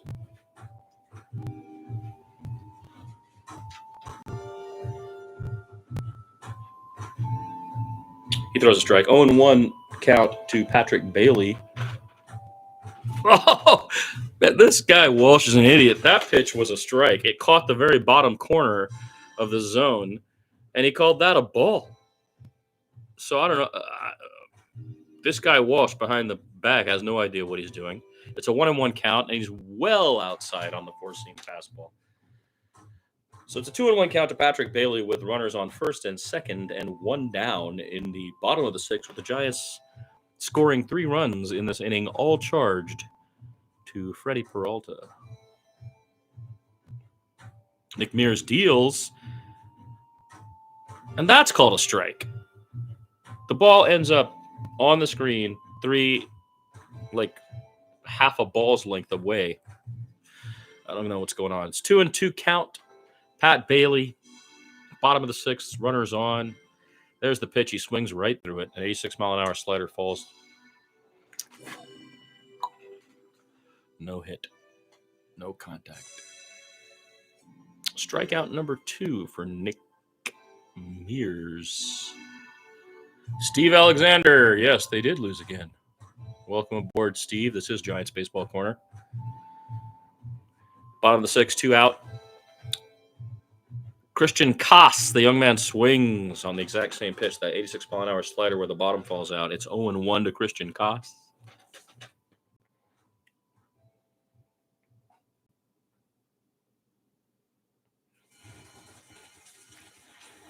The 0-1 count from Nick Mears to Christian Koss. He swings right through that one, too. A slider. A two-seam pitch that had not that much action. Christian Koss is a young man, and he's only been in the major leagues for maybe, 12 games? 8 this year and maybe 3 last year or something. He's showing it right now. He at least didn't swing on that four-seam fastball that missed. It's a 1-2 count. 2 down. And Mears trying to limit the damage here as the Giants have gone ahead 3-0 in the bottom of the sixth. Mears pitches and misses again outside. It's 2-2 to Christian Koss. With 2 down, the runners will be going.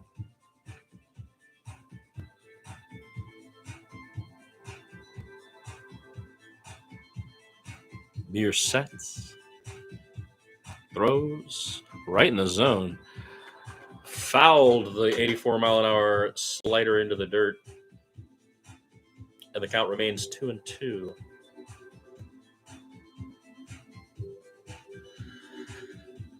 Koss is 0 for 2 tonight. Runners on. 2 down. Here's the pitch. It's a grounder right up the middle. Koss is safe. They might call interference. I don't think they did. Unbelievable. Koss is safe at first. It was a grounder to Turang, who made the throw. And as Koss was crossing the first base bag, he looked like he had his hand up, and it hit his hand. The throw was off. And went into the... Here it is. It's a routine grounder. Turang blows the throw. It can't be dug out.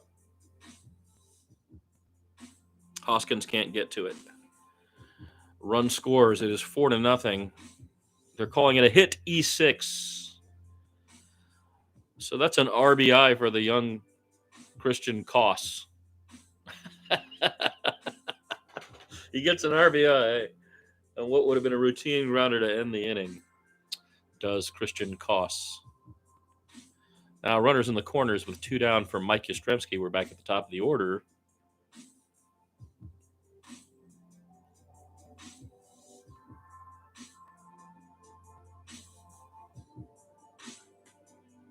Here in Giants Baseball Corner with your host, Mears pitches. Yastrzemski looks at a ball that is called a strike, and he cannot believe it. Nobody in the building can believe it.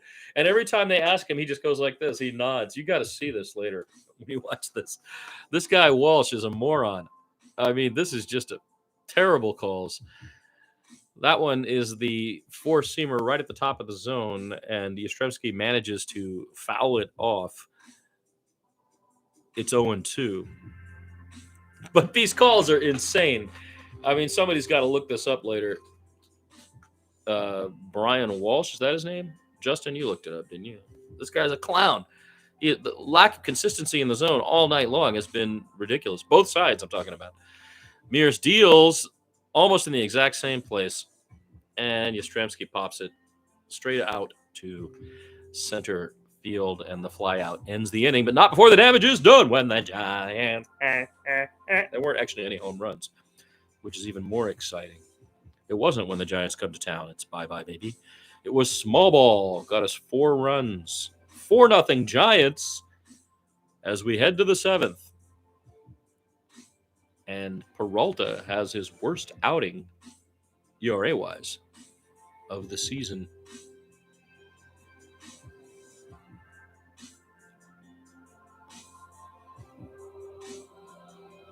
Oh, yeah. 4-0. Thank you. Damn it, man.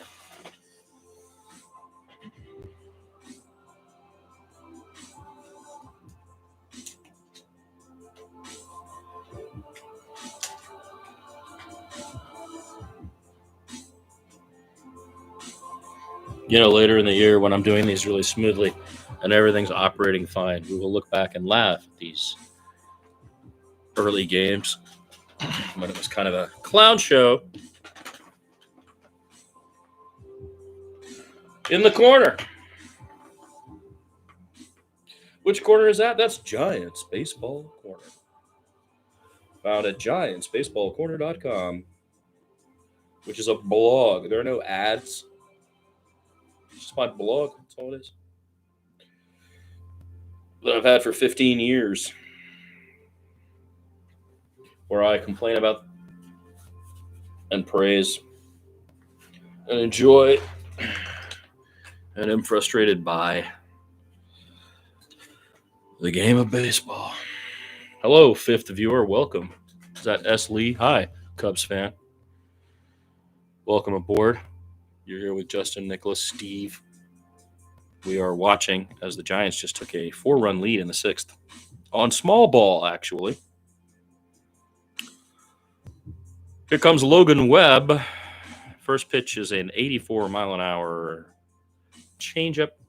0-1 to Mitchell.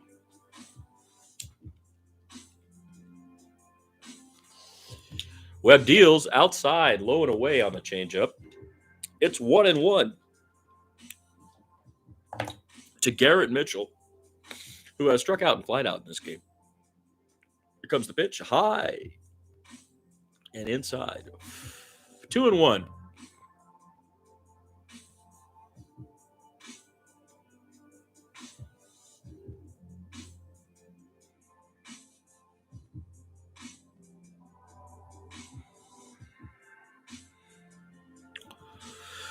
Two and two.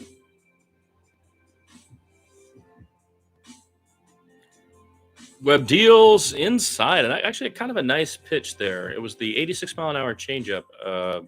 Mitchell chips it away, and it remains 2-2. That found the edge of the zone, in my opinion. Logan sets, deals. The bottom drops out of that one. It's a full count to Mitchell.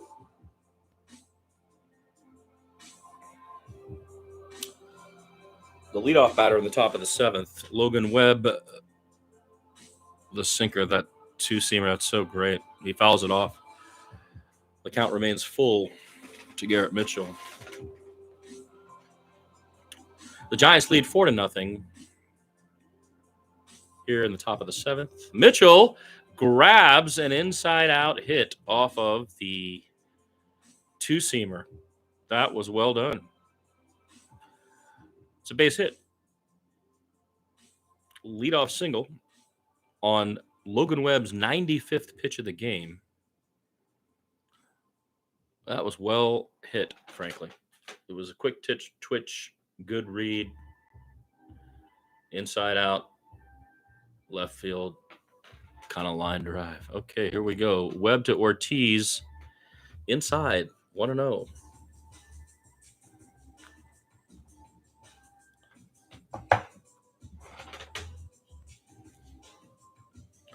Webb checks first and deals. Ortiz fouls it off up the third base line. It is 1-1 to Joey Ortiz. Webb's 97th pitch. Nobody out here and a runner on, but the Giants do have a 4-0 lead. Webb deals low and away. It's 2-1 to Joey Ortiz.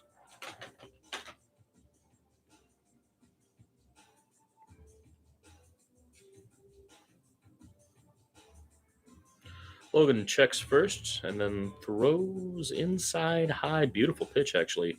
It's that same two-seamer. It's got so much action. That one in the zone inside, fouled away by Joey Ortiz. The count remains 2-2.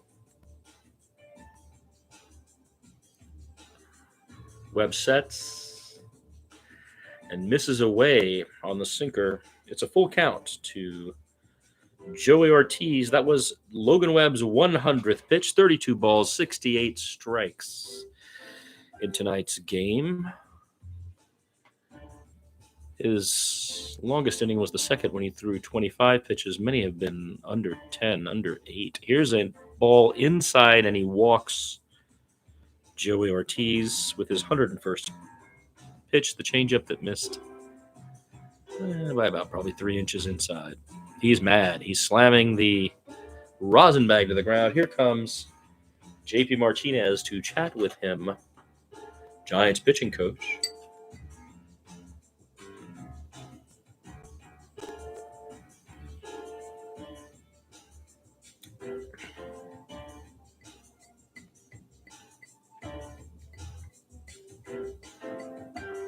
It's Durbin batting next, too.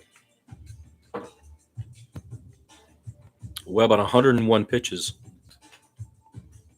Martinez goes out and has a chat with him and then heads back to the dugout. There are runners on first and second with nobody out.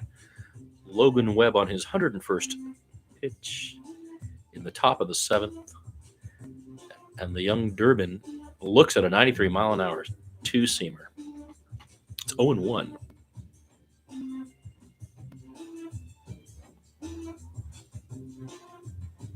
Webb checks the runners, throws, and misses high and away. It's 1-1 to Durbin.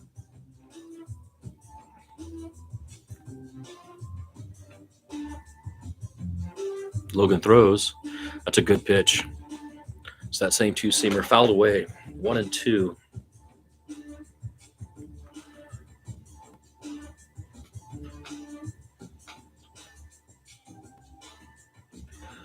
Runners on first and second, top of the 7th, nobody out. Logan Webb's 105th pitch now. It's a 1-2 count. Here it comes. Misses outside. 2-2 to Durbin. Caleb Durbin, who has been exceptional. Here comes the pitch, a 2-2 count. Webb goes to the top of the zone with that beautiful two-seamer again and gets him to fly out to center field. Jung-Hoo Lee squeezes it, and the runners remain on first and second on the shallow flyout. Induced on Logan Webb's 105th pitch, and there is Bob Melvin, 106th pitch, to take Logan Webb out of the game with 1 down, 2 on. And a 4-run lead. Logan Webb is leaving to applause. Standing ovation, actually. we look at his numbers? Let's see here. 6.1, 3 walks, 6 Ks, 6 hits, no runs. The workhorse, Logan Webb. Now, he's left the game twice this season in this position after having thrown brilliantly and then lost those games. One was famously the blown save by Camilo Doval. The other was a couple of nights ago when Ryan Walker lost his cool down in Anaheim. You can read about that on Giants Baseball Corner, where I wrote about how Ryan Walker did not get the call. I even took pictures of the pitch. And if you go to giantsbaseballcorner.com, you can see the little collage photo I made of that pitch. Now, that was the crime of the game, the pitch being called wrong that would have struck out Mike Trout, but instead put him on first base. But that wasn't what lost the game. What lost the game was that Ryan Walker lost his cool. And when you're the closer, you don't get to lose your cool. And it was crazy because he was angry, and then he gave up a single, then he gave up another single, and then the bases were loaded, and then all of a sudden they won, A Logan Webb game where we were ahead 5-2 or something crazy, lost. And the other one was the Doval game, 3-2. So for Logan Webb, him being angry about leaving the game must be partly related to the fear of being caned, as we call it out here, because Matt Cain suffered that so often. And indeed, our great problem is that we have not had the bats. Okay, Eric Miller, our lefty, throws one pitch and immediately induces the double play. Oh, no, the throw to first is offline.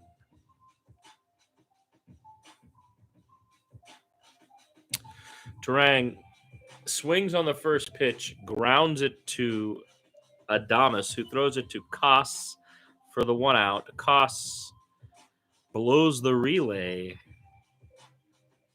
And now there are runners in the corners with 2 down. Eric Miller, the big lefty, has thrown one pitch. He looks in at Jackson Churio now and throws a beautiful slider for a strike, 0-1.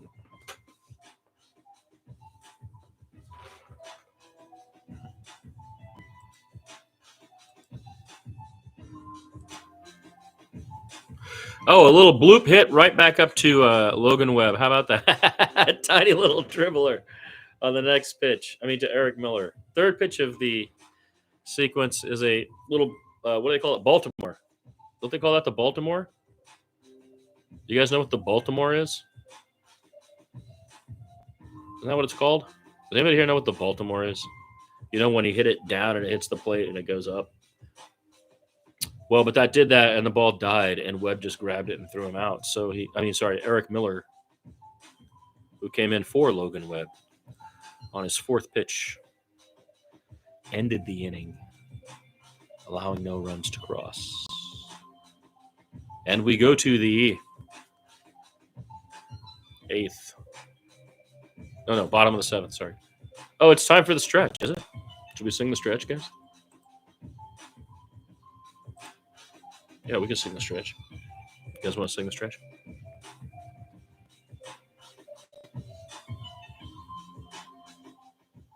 Take me out to the ball game. Take me out to the crowd. Buy me some peanuts and Cracker Jacks. I don't care if I never get back, 'cause it's root for the Giants. They don't win, it's a shame, 'cause it's 1, 2, 3 strikes, you're out at the old ball game.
Oh, we're back. Sorry.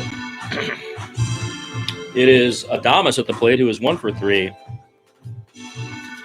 Bottom of the 7th. And who do they have in here? Can't see. Yoho pitching for the Brewers. It's a 1-1 count to Willie Adamas. Four-seam fastball misses. 2-1.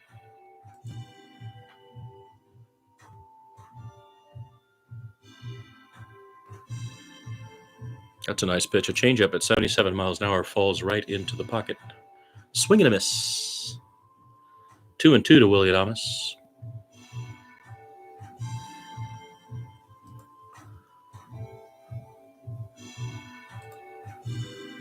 Craig Yoho is the pitcher. He sets and deals and misses. Oh, man. His cleat got caught on the mound, and he threw the ball just a bit outside, as the dearly departed would say. About 8 feet left of the zone here. It's his MLB debut tonight, Craig Yoho. Oh, another great pitch. Wow. Oh, no. Contreras just took in the stones. Oh, my God. The kid threw the pitch. He's being patted on the back by Willie Adamas. He just took one right in the cup. He's like waving the camera. Turn the camera away. Turn the camera away. Oh, my God. Adamas swung through it. It's a foul tip, and it went directly into my man's nuts. Full conversation. Everybody laughing at the plate, making sure everybody's cool. They're coming out to have a conversation. It's really actually pretty funny because that's his old manager. This is actually a beautiful moment. Brewers all hanging around at the plate, allowing Contreras to take a second on a ball that just slammed him in the nuts. Man, that looked painful just to see it. Craig Yoho, in his MLB debut, has thrown a pitch 8 feet left of the. Okay, here he sets and deals. That's a good pitch. He got him with the changeup. He strikes out Willie Adamas.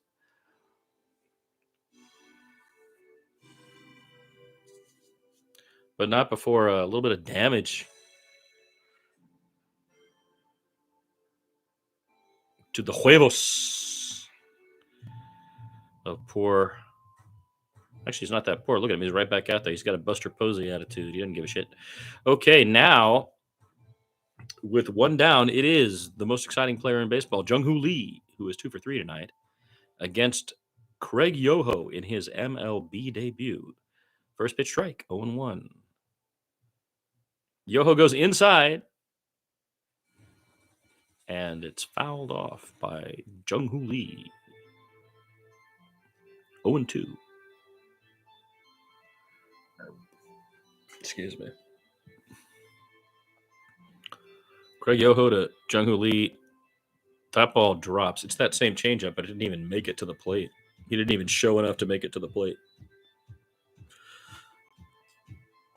That's 1-2 count to Jung-Hoo Lee with one down here in the bottom of the 7th. The Giants leading by 4-0. Here comes the pitch. Inside and misses. It's 2-2 to Jung-Hoo Lee, who casually steps back.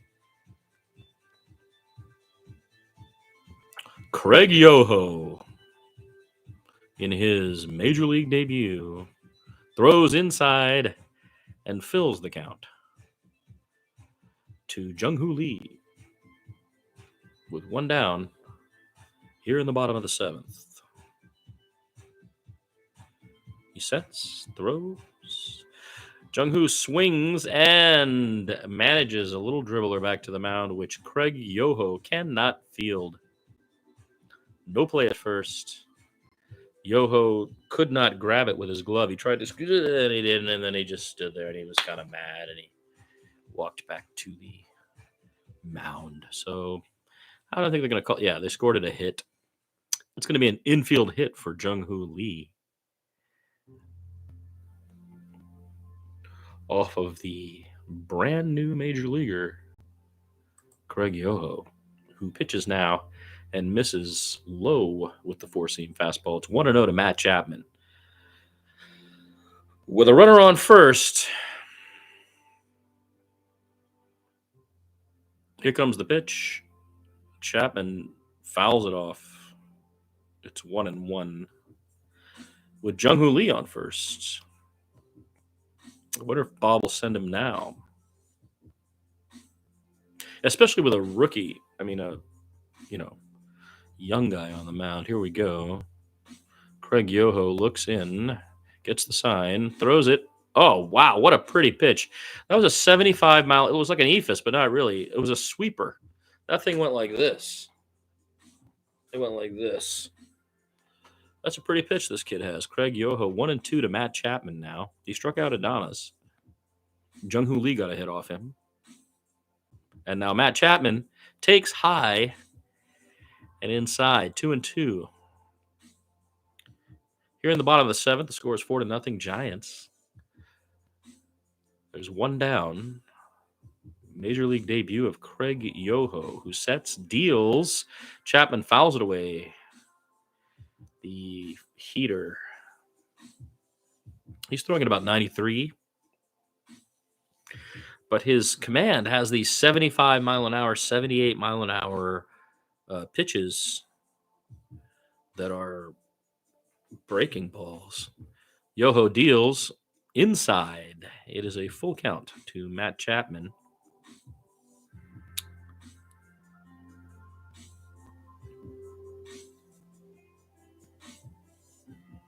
Who was 0 for 2 in this game.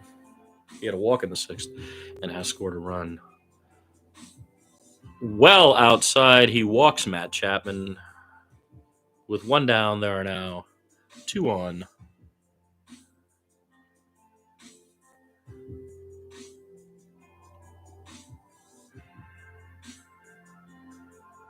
For the man who leads the major leagues in runs batted in. 27 runs batted in. Wilmer Flores. Most in all the majors. He's 2 for 3 tonight. And they're going out to have a mound visit right now. This is a mound meeting with Craig Yoho, who is making his MLB debut and is thrust into a high leverage situation with one down. Facing Wilmer Flores, and 2 Giants are on. The umpire, Walsh, has come out to tell them, you can't stand out here and have a whole conversation. And breaks up the dialogue. Yoho stretches. Yoho, what a name, Yoho.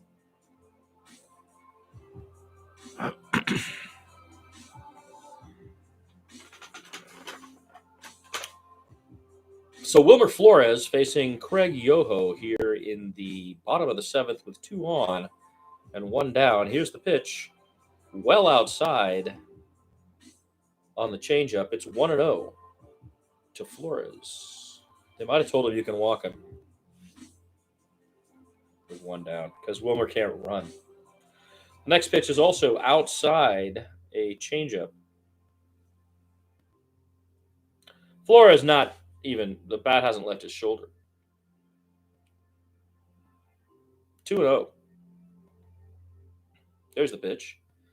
Now that's in the zone. The changeup that he threw earlier that struck out Adames, he now gives to Wilmer Flores, and he sets his mind to getting in the box. It's 2-1 to Flores.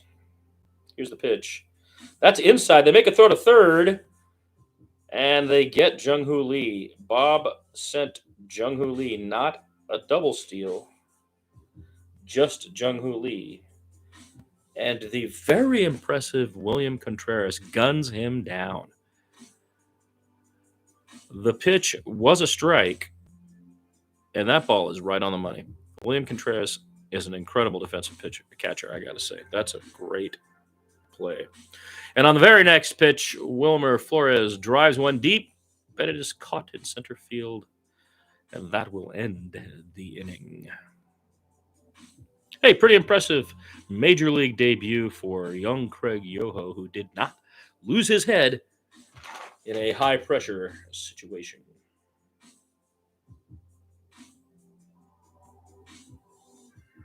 Wouldn't you say?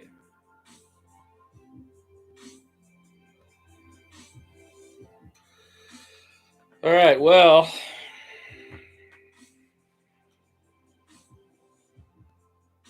Last time I quit after 5 innings because this is why. It is sort of boring calling games, I would say.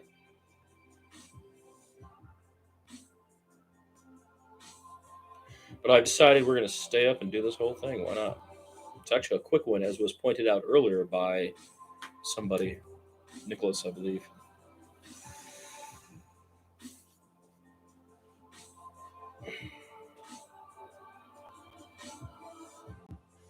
Well, I have a sign that says "with your host." I like the idea of there being no name to the host, but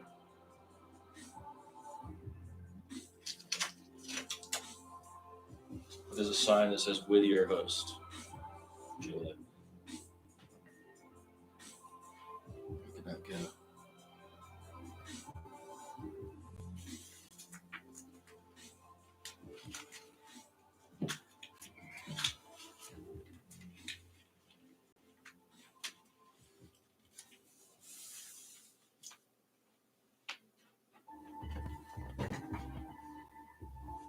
With your host.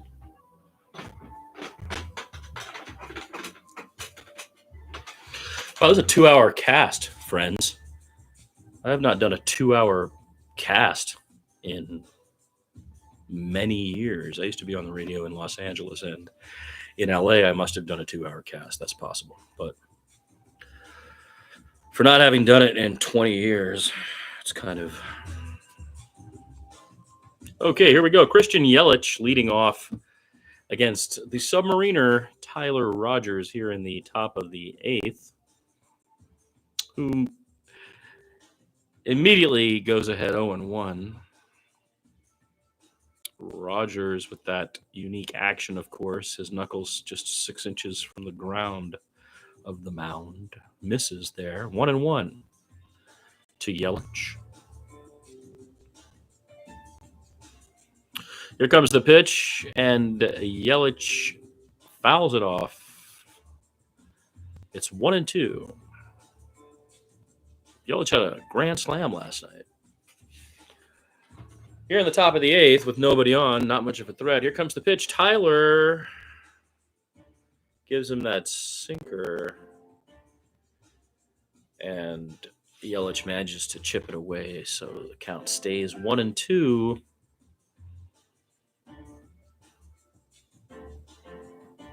There's the pitch. Wow, that's a foul ball, a deep foul ball that was hit off of a... I mean, kind of missed, I would say. It wasn't hanging, but it was right in the spot to rip it if you're going to rip it, you know? Count remains 1-2. Yelich doesn't manage to get that one out. But it really was the ball to hit. All right, settle down, Ty. On a 1-2 count, Tyler Rogers to the plate, and he fouls it away again. This time a dribbler to the right. Christian Yelich looking at pitches here in a 4-0 ball game. The count is 1-2. Yet another foul tip. Let's see how many pitches he's looking at. Ye old play-by-play.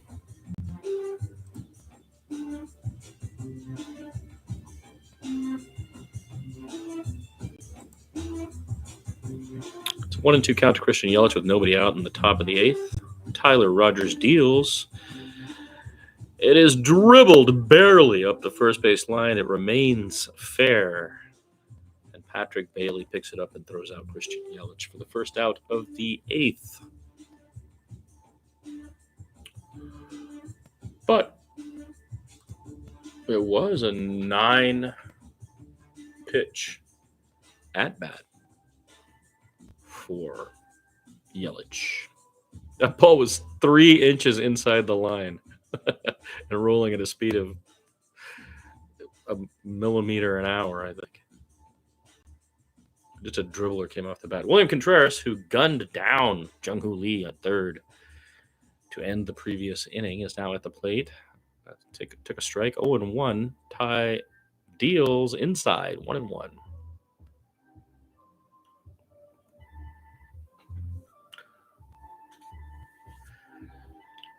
Contreras also singled in this game in the 6th. Here comes the pitch. It's fouled away. 1-2.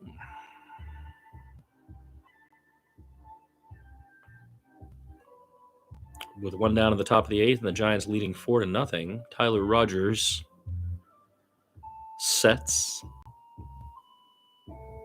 pitches, and gets him to pop out to shallow right field. 1 down. Yastrzemski squeezed it. Tyler Rogers, of course, is an excellent setup man. Eric Miller, too. The lefty and then the submariner are a combo pack that's very difficult for opposing teams, right? You get Eric Miller, and then you get this thing coming from the ground. Ty deals to Frelick. Sal Frelick is 1 for 3 today. With 2 down, it's a 1-0 count as he gets ahead.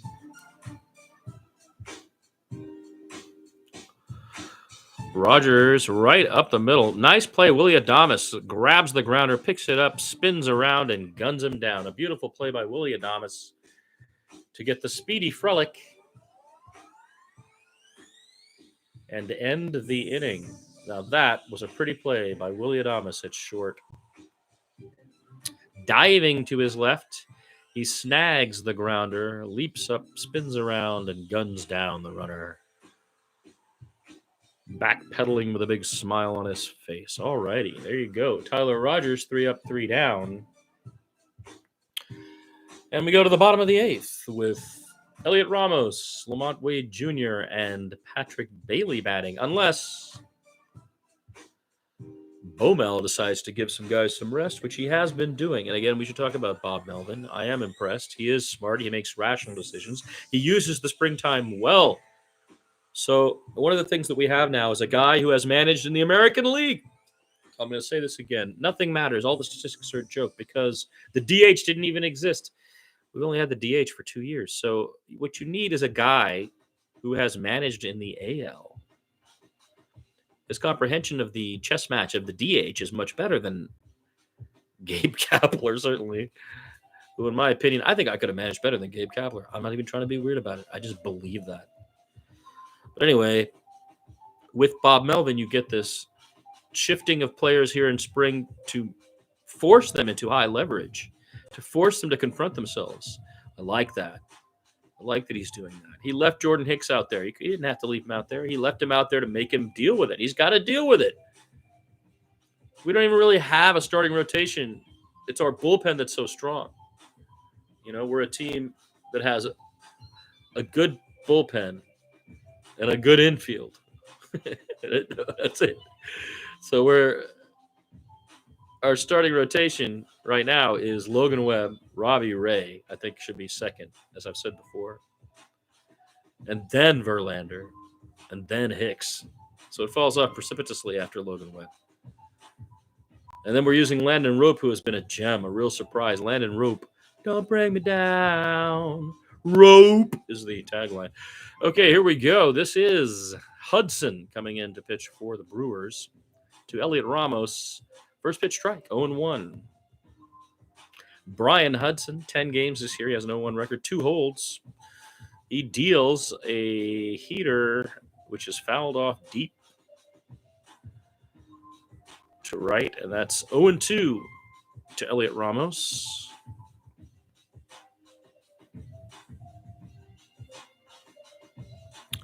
He pitches. Ramos fouls it away. The sweeper, knocking it over to the third base side.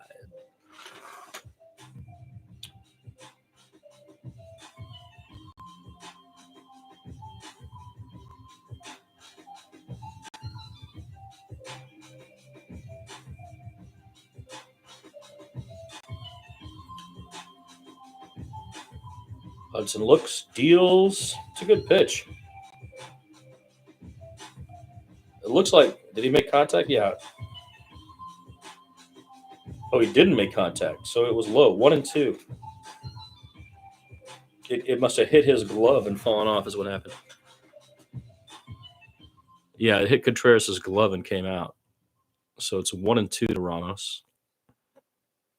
That one's high and inside, but he swings and drives it foul. 1-2 it remains to Elliot Ramos in the bottom of the 8th.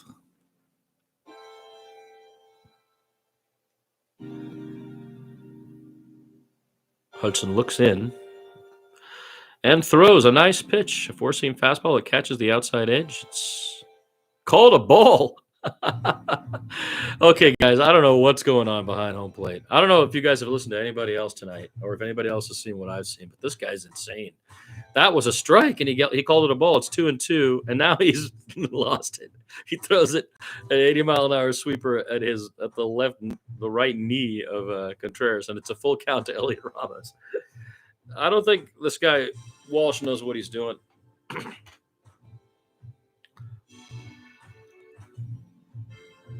Hudson throws. That's a good pitch, a 90-mile-an-hour fastball. Elliott turns on it, but it doesn't get enough. It's driven out to right field where it is caught. Sorry, left field where it is caught by Jackson Chury. One down.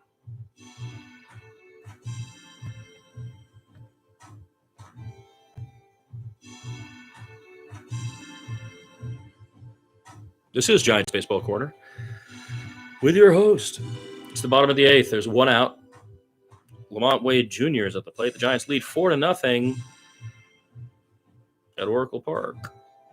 A nice pitch from Hudson. Strike one. A four-seam fastball from the lefty that catches the corner. They're showing Ryan Walker warming up. It looks like it could be Walker tonight. Oh, no! Smashed. Oh, what a play. Beautiful run down by Mitchell. That ball was hammered by Lamont Wade Jr. to deep right into the triples alley there. But Mitchell tracked it down and made the catch. Wow, that is a great play by the center fielder, Garrett Mitchell. He covered a lot of ground to get to that one. That was going to be extra base hit. Beautiful defensive play. 2 down.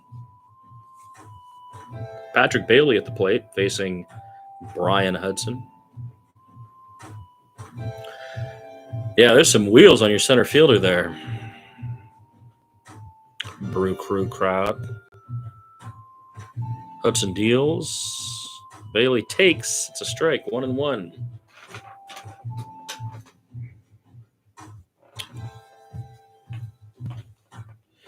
Two down, bottom of the 8th. 1-1 is the count. Brian Hudson to Patrick Bailey. Here's the pitch. Swung on and missed. The sweeper gets him. 1-2.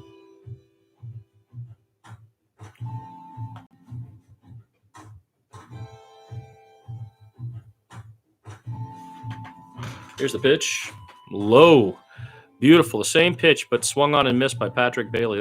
He's got a nice arm too, Brian Hudson. Pretty good.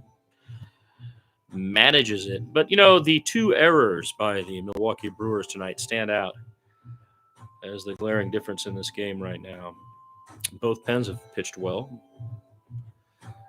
Giants lead 4-0 and hope that Ryan Walker can close it.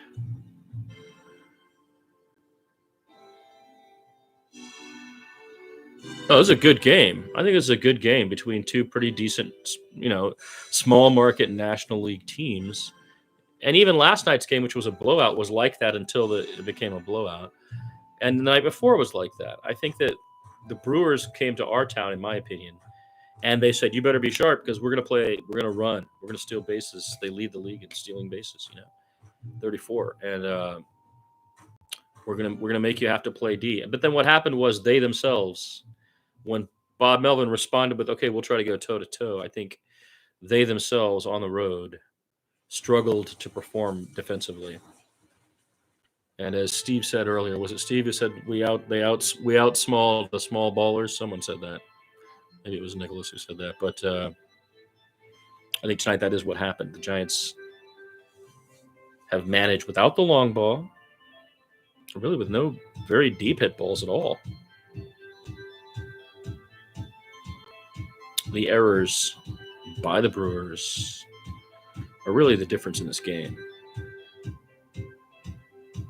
Good National League game. And Ryan Walker, we don't know. We don't have a closer. Our closers are having a difficult time realizing what the job of closer takes, I think. So Doval has been blown up, and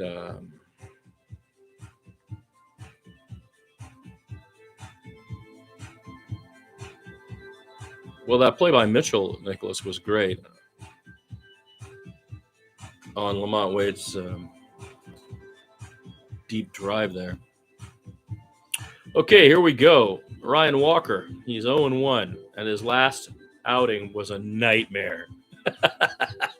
You should read about it on Giants Baseball Corner or somewhere else. His brain exploded and he lost the game. And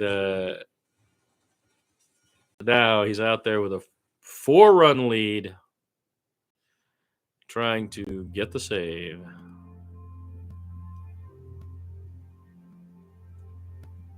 First pitch is a slider in there for a strike.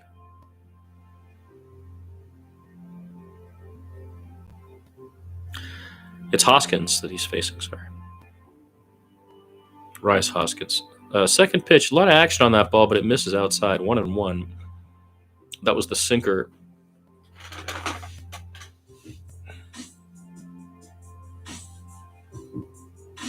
Here's the pitch.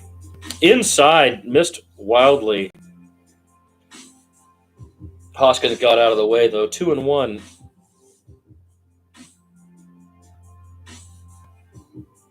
Ryan Walker deals to Bailey, and that's a nice pitch, and it is driven right up the center for a base hit. That was just... I could have hit that. That was an 82-mile-an-hour ball sitting in the sweet spot of the strike zone. Leadoff single for the Brewers in the top of the ninth off of Ryan Walker.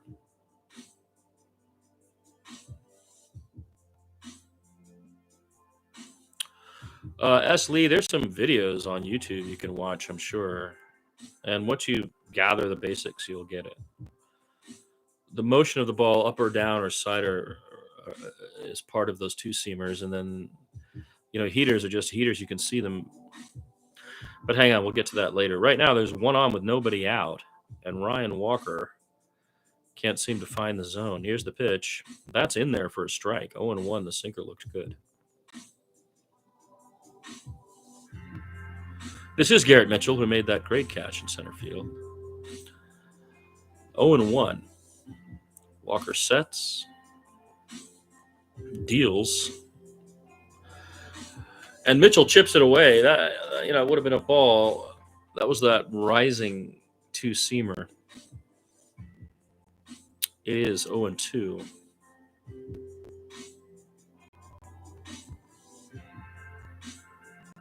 Walker pitches almost the exact same pitch, and this time he lays off. So it's 1-2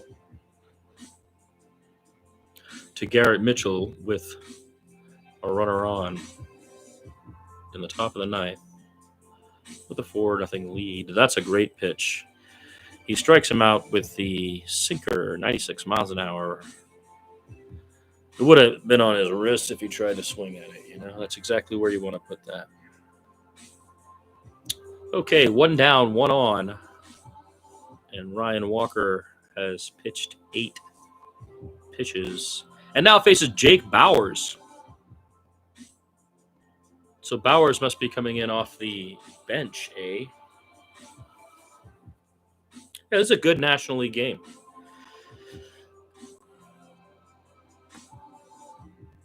But it's a spring game. These games are all full of all kinds of chaos. Ryan Walker looking at Jake Bowers, deals and gets him to swing on the slider. 0-1.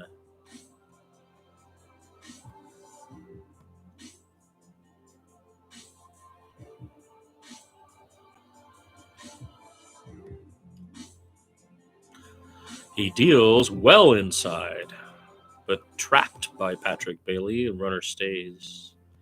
1 down, 1 on. It's a 1-1 count to Jake Bowers from Ryan Walker.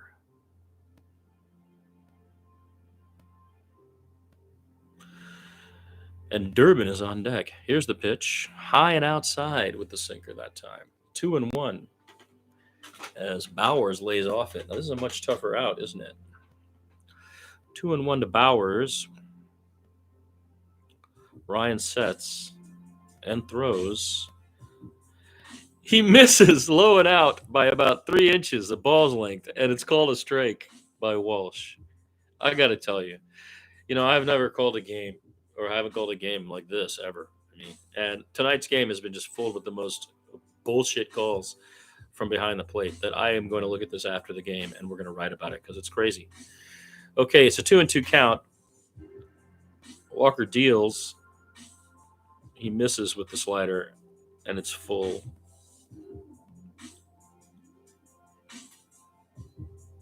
I don't understand this guy's zone at all.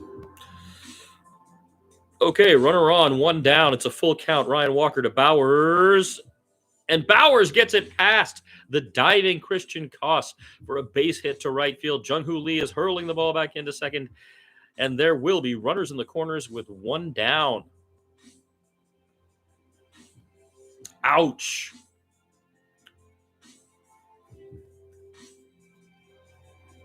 Yeah, Ryan Walker is learning what it is to be a closer, and he's learning on the job.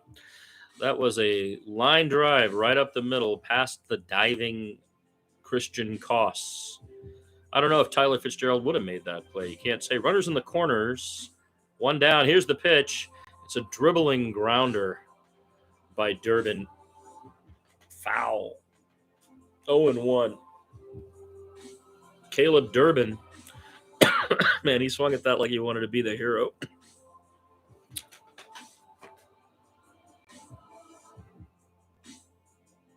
Ryan Walker sets and throws. He misses with the sinker. It's 1-1 with runners in the corners and 1 down. You want that grounder from Durbin right now. That double play ball is what we want right here. Ryan sets, deals. Oh, he hit him. The 96-mile-an-hour two-seam sinker went in and hit Caleb Durbin. And now the bases are loaded and the tying run comes to the plate with 1 down. And there's a meeting on the mound with Bailey, Chapman, Lamont Wade Jr. Now all the guys are standing around with Ryan Walker. And here comes JP Martinez to come out there and say, what the hell's going on, man? Ryan Walker hits Durbin right here. What might? It has already gotten interesting. You'd thrown in the towel. This is spring baseball, man. Might get interesting. The bases are loaded with 1 down, and he says it might get interesting. That's a true depressive. No, that's not the word for it. Might get interesting. It is interesting. I'm not interesting. The only thing not interesting is me. All right, Ryan Walker, bases loaded. He throws. It is fouled away by Turang. Turang, who has been smoking hot this whole series and is 2 for 4 tonight with 2 singles. This is what I mean. Bob Melvin could pull him right now. He is not pulling him right now. I like that. Ryan Walker sets. He deals. He goes inside. It's 1-1. The bases are loaded. It's a 4-0 game. Bryce Turang, who has been hot, is at the plate. Ryan Walker sets on a 1-1 count. Here comes the pitch. It is in there and fouled away. 1-2.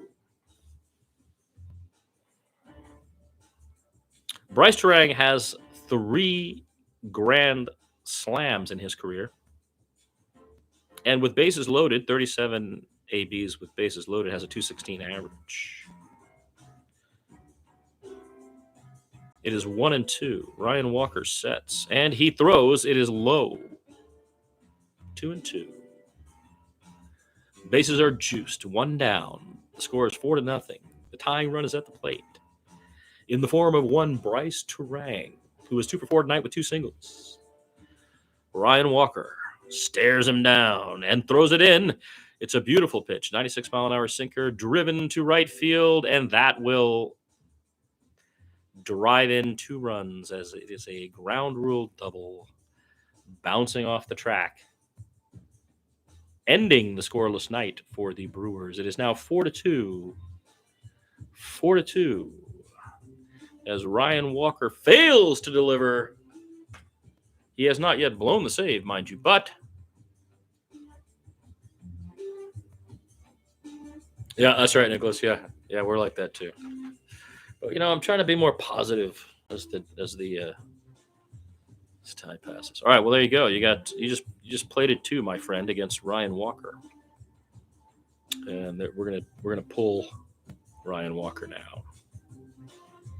I don't know who for. It might be Randy Rodriguez. I hope it is Randy Rodriguez. I believe in that guy. But the point of Bob Melvin doing that was what I was talking about earlier here. I like that Melvin does that. He uses spring to say, look, man, but he also isn't crazy.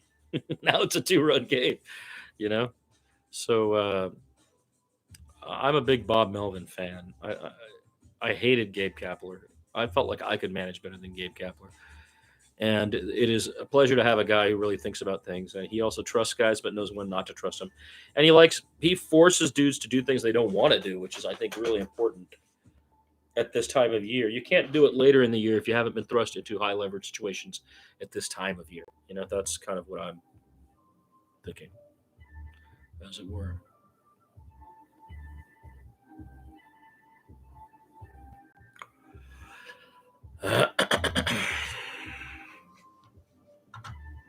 You guys all went to go watch it. That's funny. My stream's only good till the game gets good. That it's better to go watch the game than it is. 2.5 hours, though. I haven't done a 2.5 hour stream ever. This is a complete game. Oh, I forgot to change the score pad. It is now 4-2.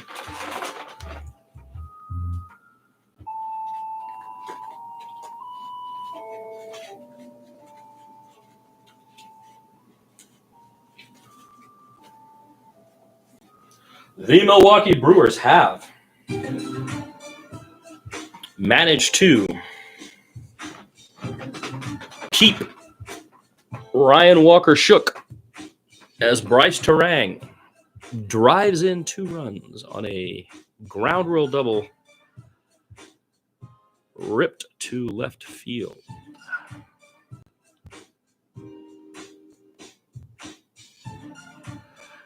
And now it is the time for Camilo Doval. Intranquilo Camilo.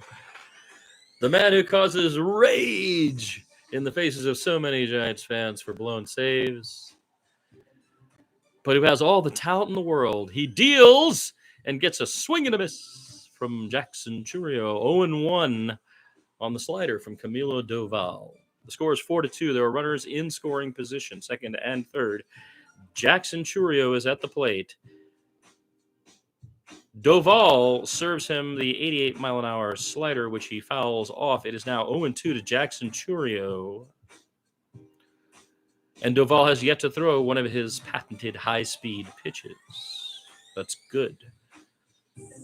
Runners in scoring position. Doval cannot hear. He's holding his mitt up to the communicator, and now Pat Bailey is going out to talk to him because the machine is not working. I sometimes wonder if the machine is really working, but they want to talk to the catcher. But anyway, whatever that is happening now. Doval, the beleaguered reliever for the San Francisco Giants, has been such a heartbreaker, nut cruncher, this guy. Now has Jackson Chourio down 0-2 with the tying run at second base. And 1 down in the top of the 9th. Jackson Chourio set. Doval looks in and deals. It's a beautiful pitch. The slider, 89 miles an hour, gets him swinging. The strikeout for Camilo Doval. 2 down, 2 on. The score is 4-2 in the top of the 9th. Camilo Doval gets a much-needed strikeout without touching 90 miles an hour. Now, see, this, I think, is the most important thing about what just happened there. That was a command strikeout. He deals. There's the 99-mile-an-hour fastball cutter right in the corner. Strike 1, 2. Christian Yelich. 2 down, 2 on. It's 0-1 to Yelich. Doval with the 99-mile-an-hour rising heater. Here comes the second pitch. This one's 100 miles an hour. Yelich just dribbles it to second, and the ball game is over. The Giants win. The Giants win. The Giants win. Should we do the other song too? Let's do the other song too. The loveliness of Paris seems somehow sadly gay. The glory that was Rome is of another day. I've been terribly alone and forgotten in Manhattan. I'm going home to my city by the bay. I left my heart in San Francisco,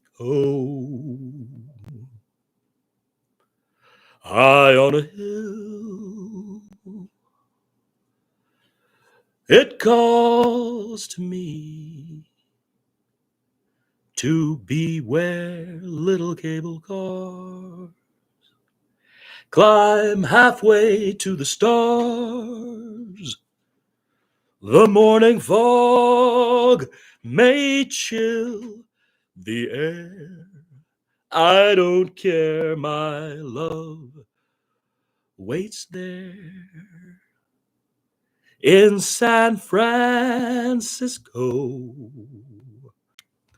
above the blue and windy sea. When I come home to you, San Francisco, your golden sun will shine for me.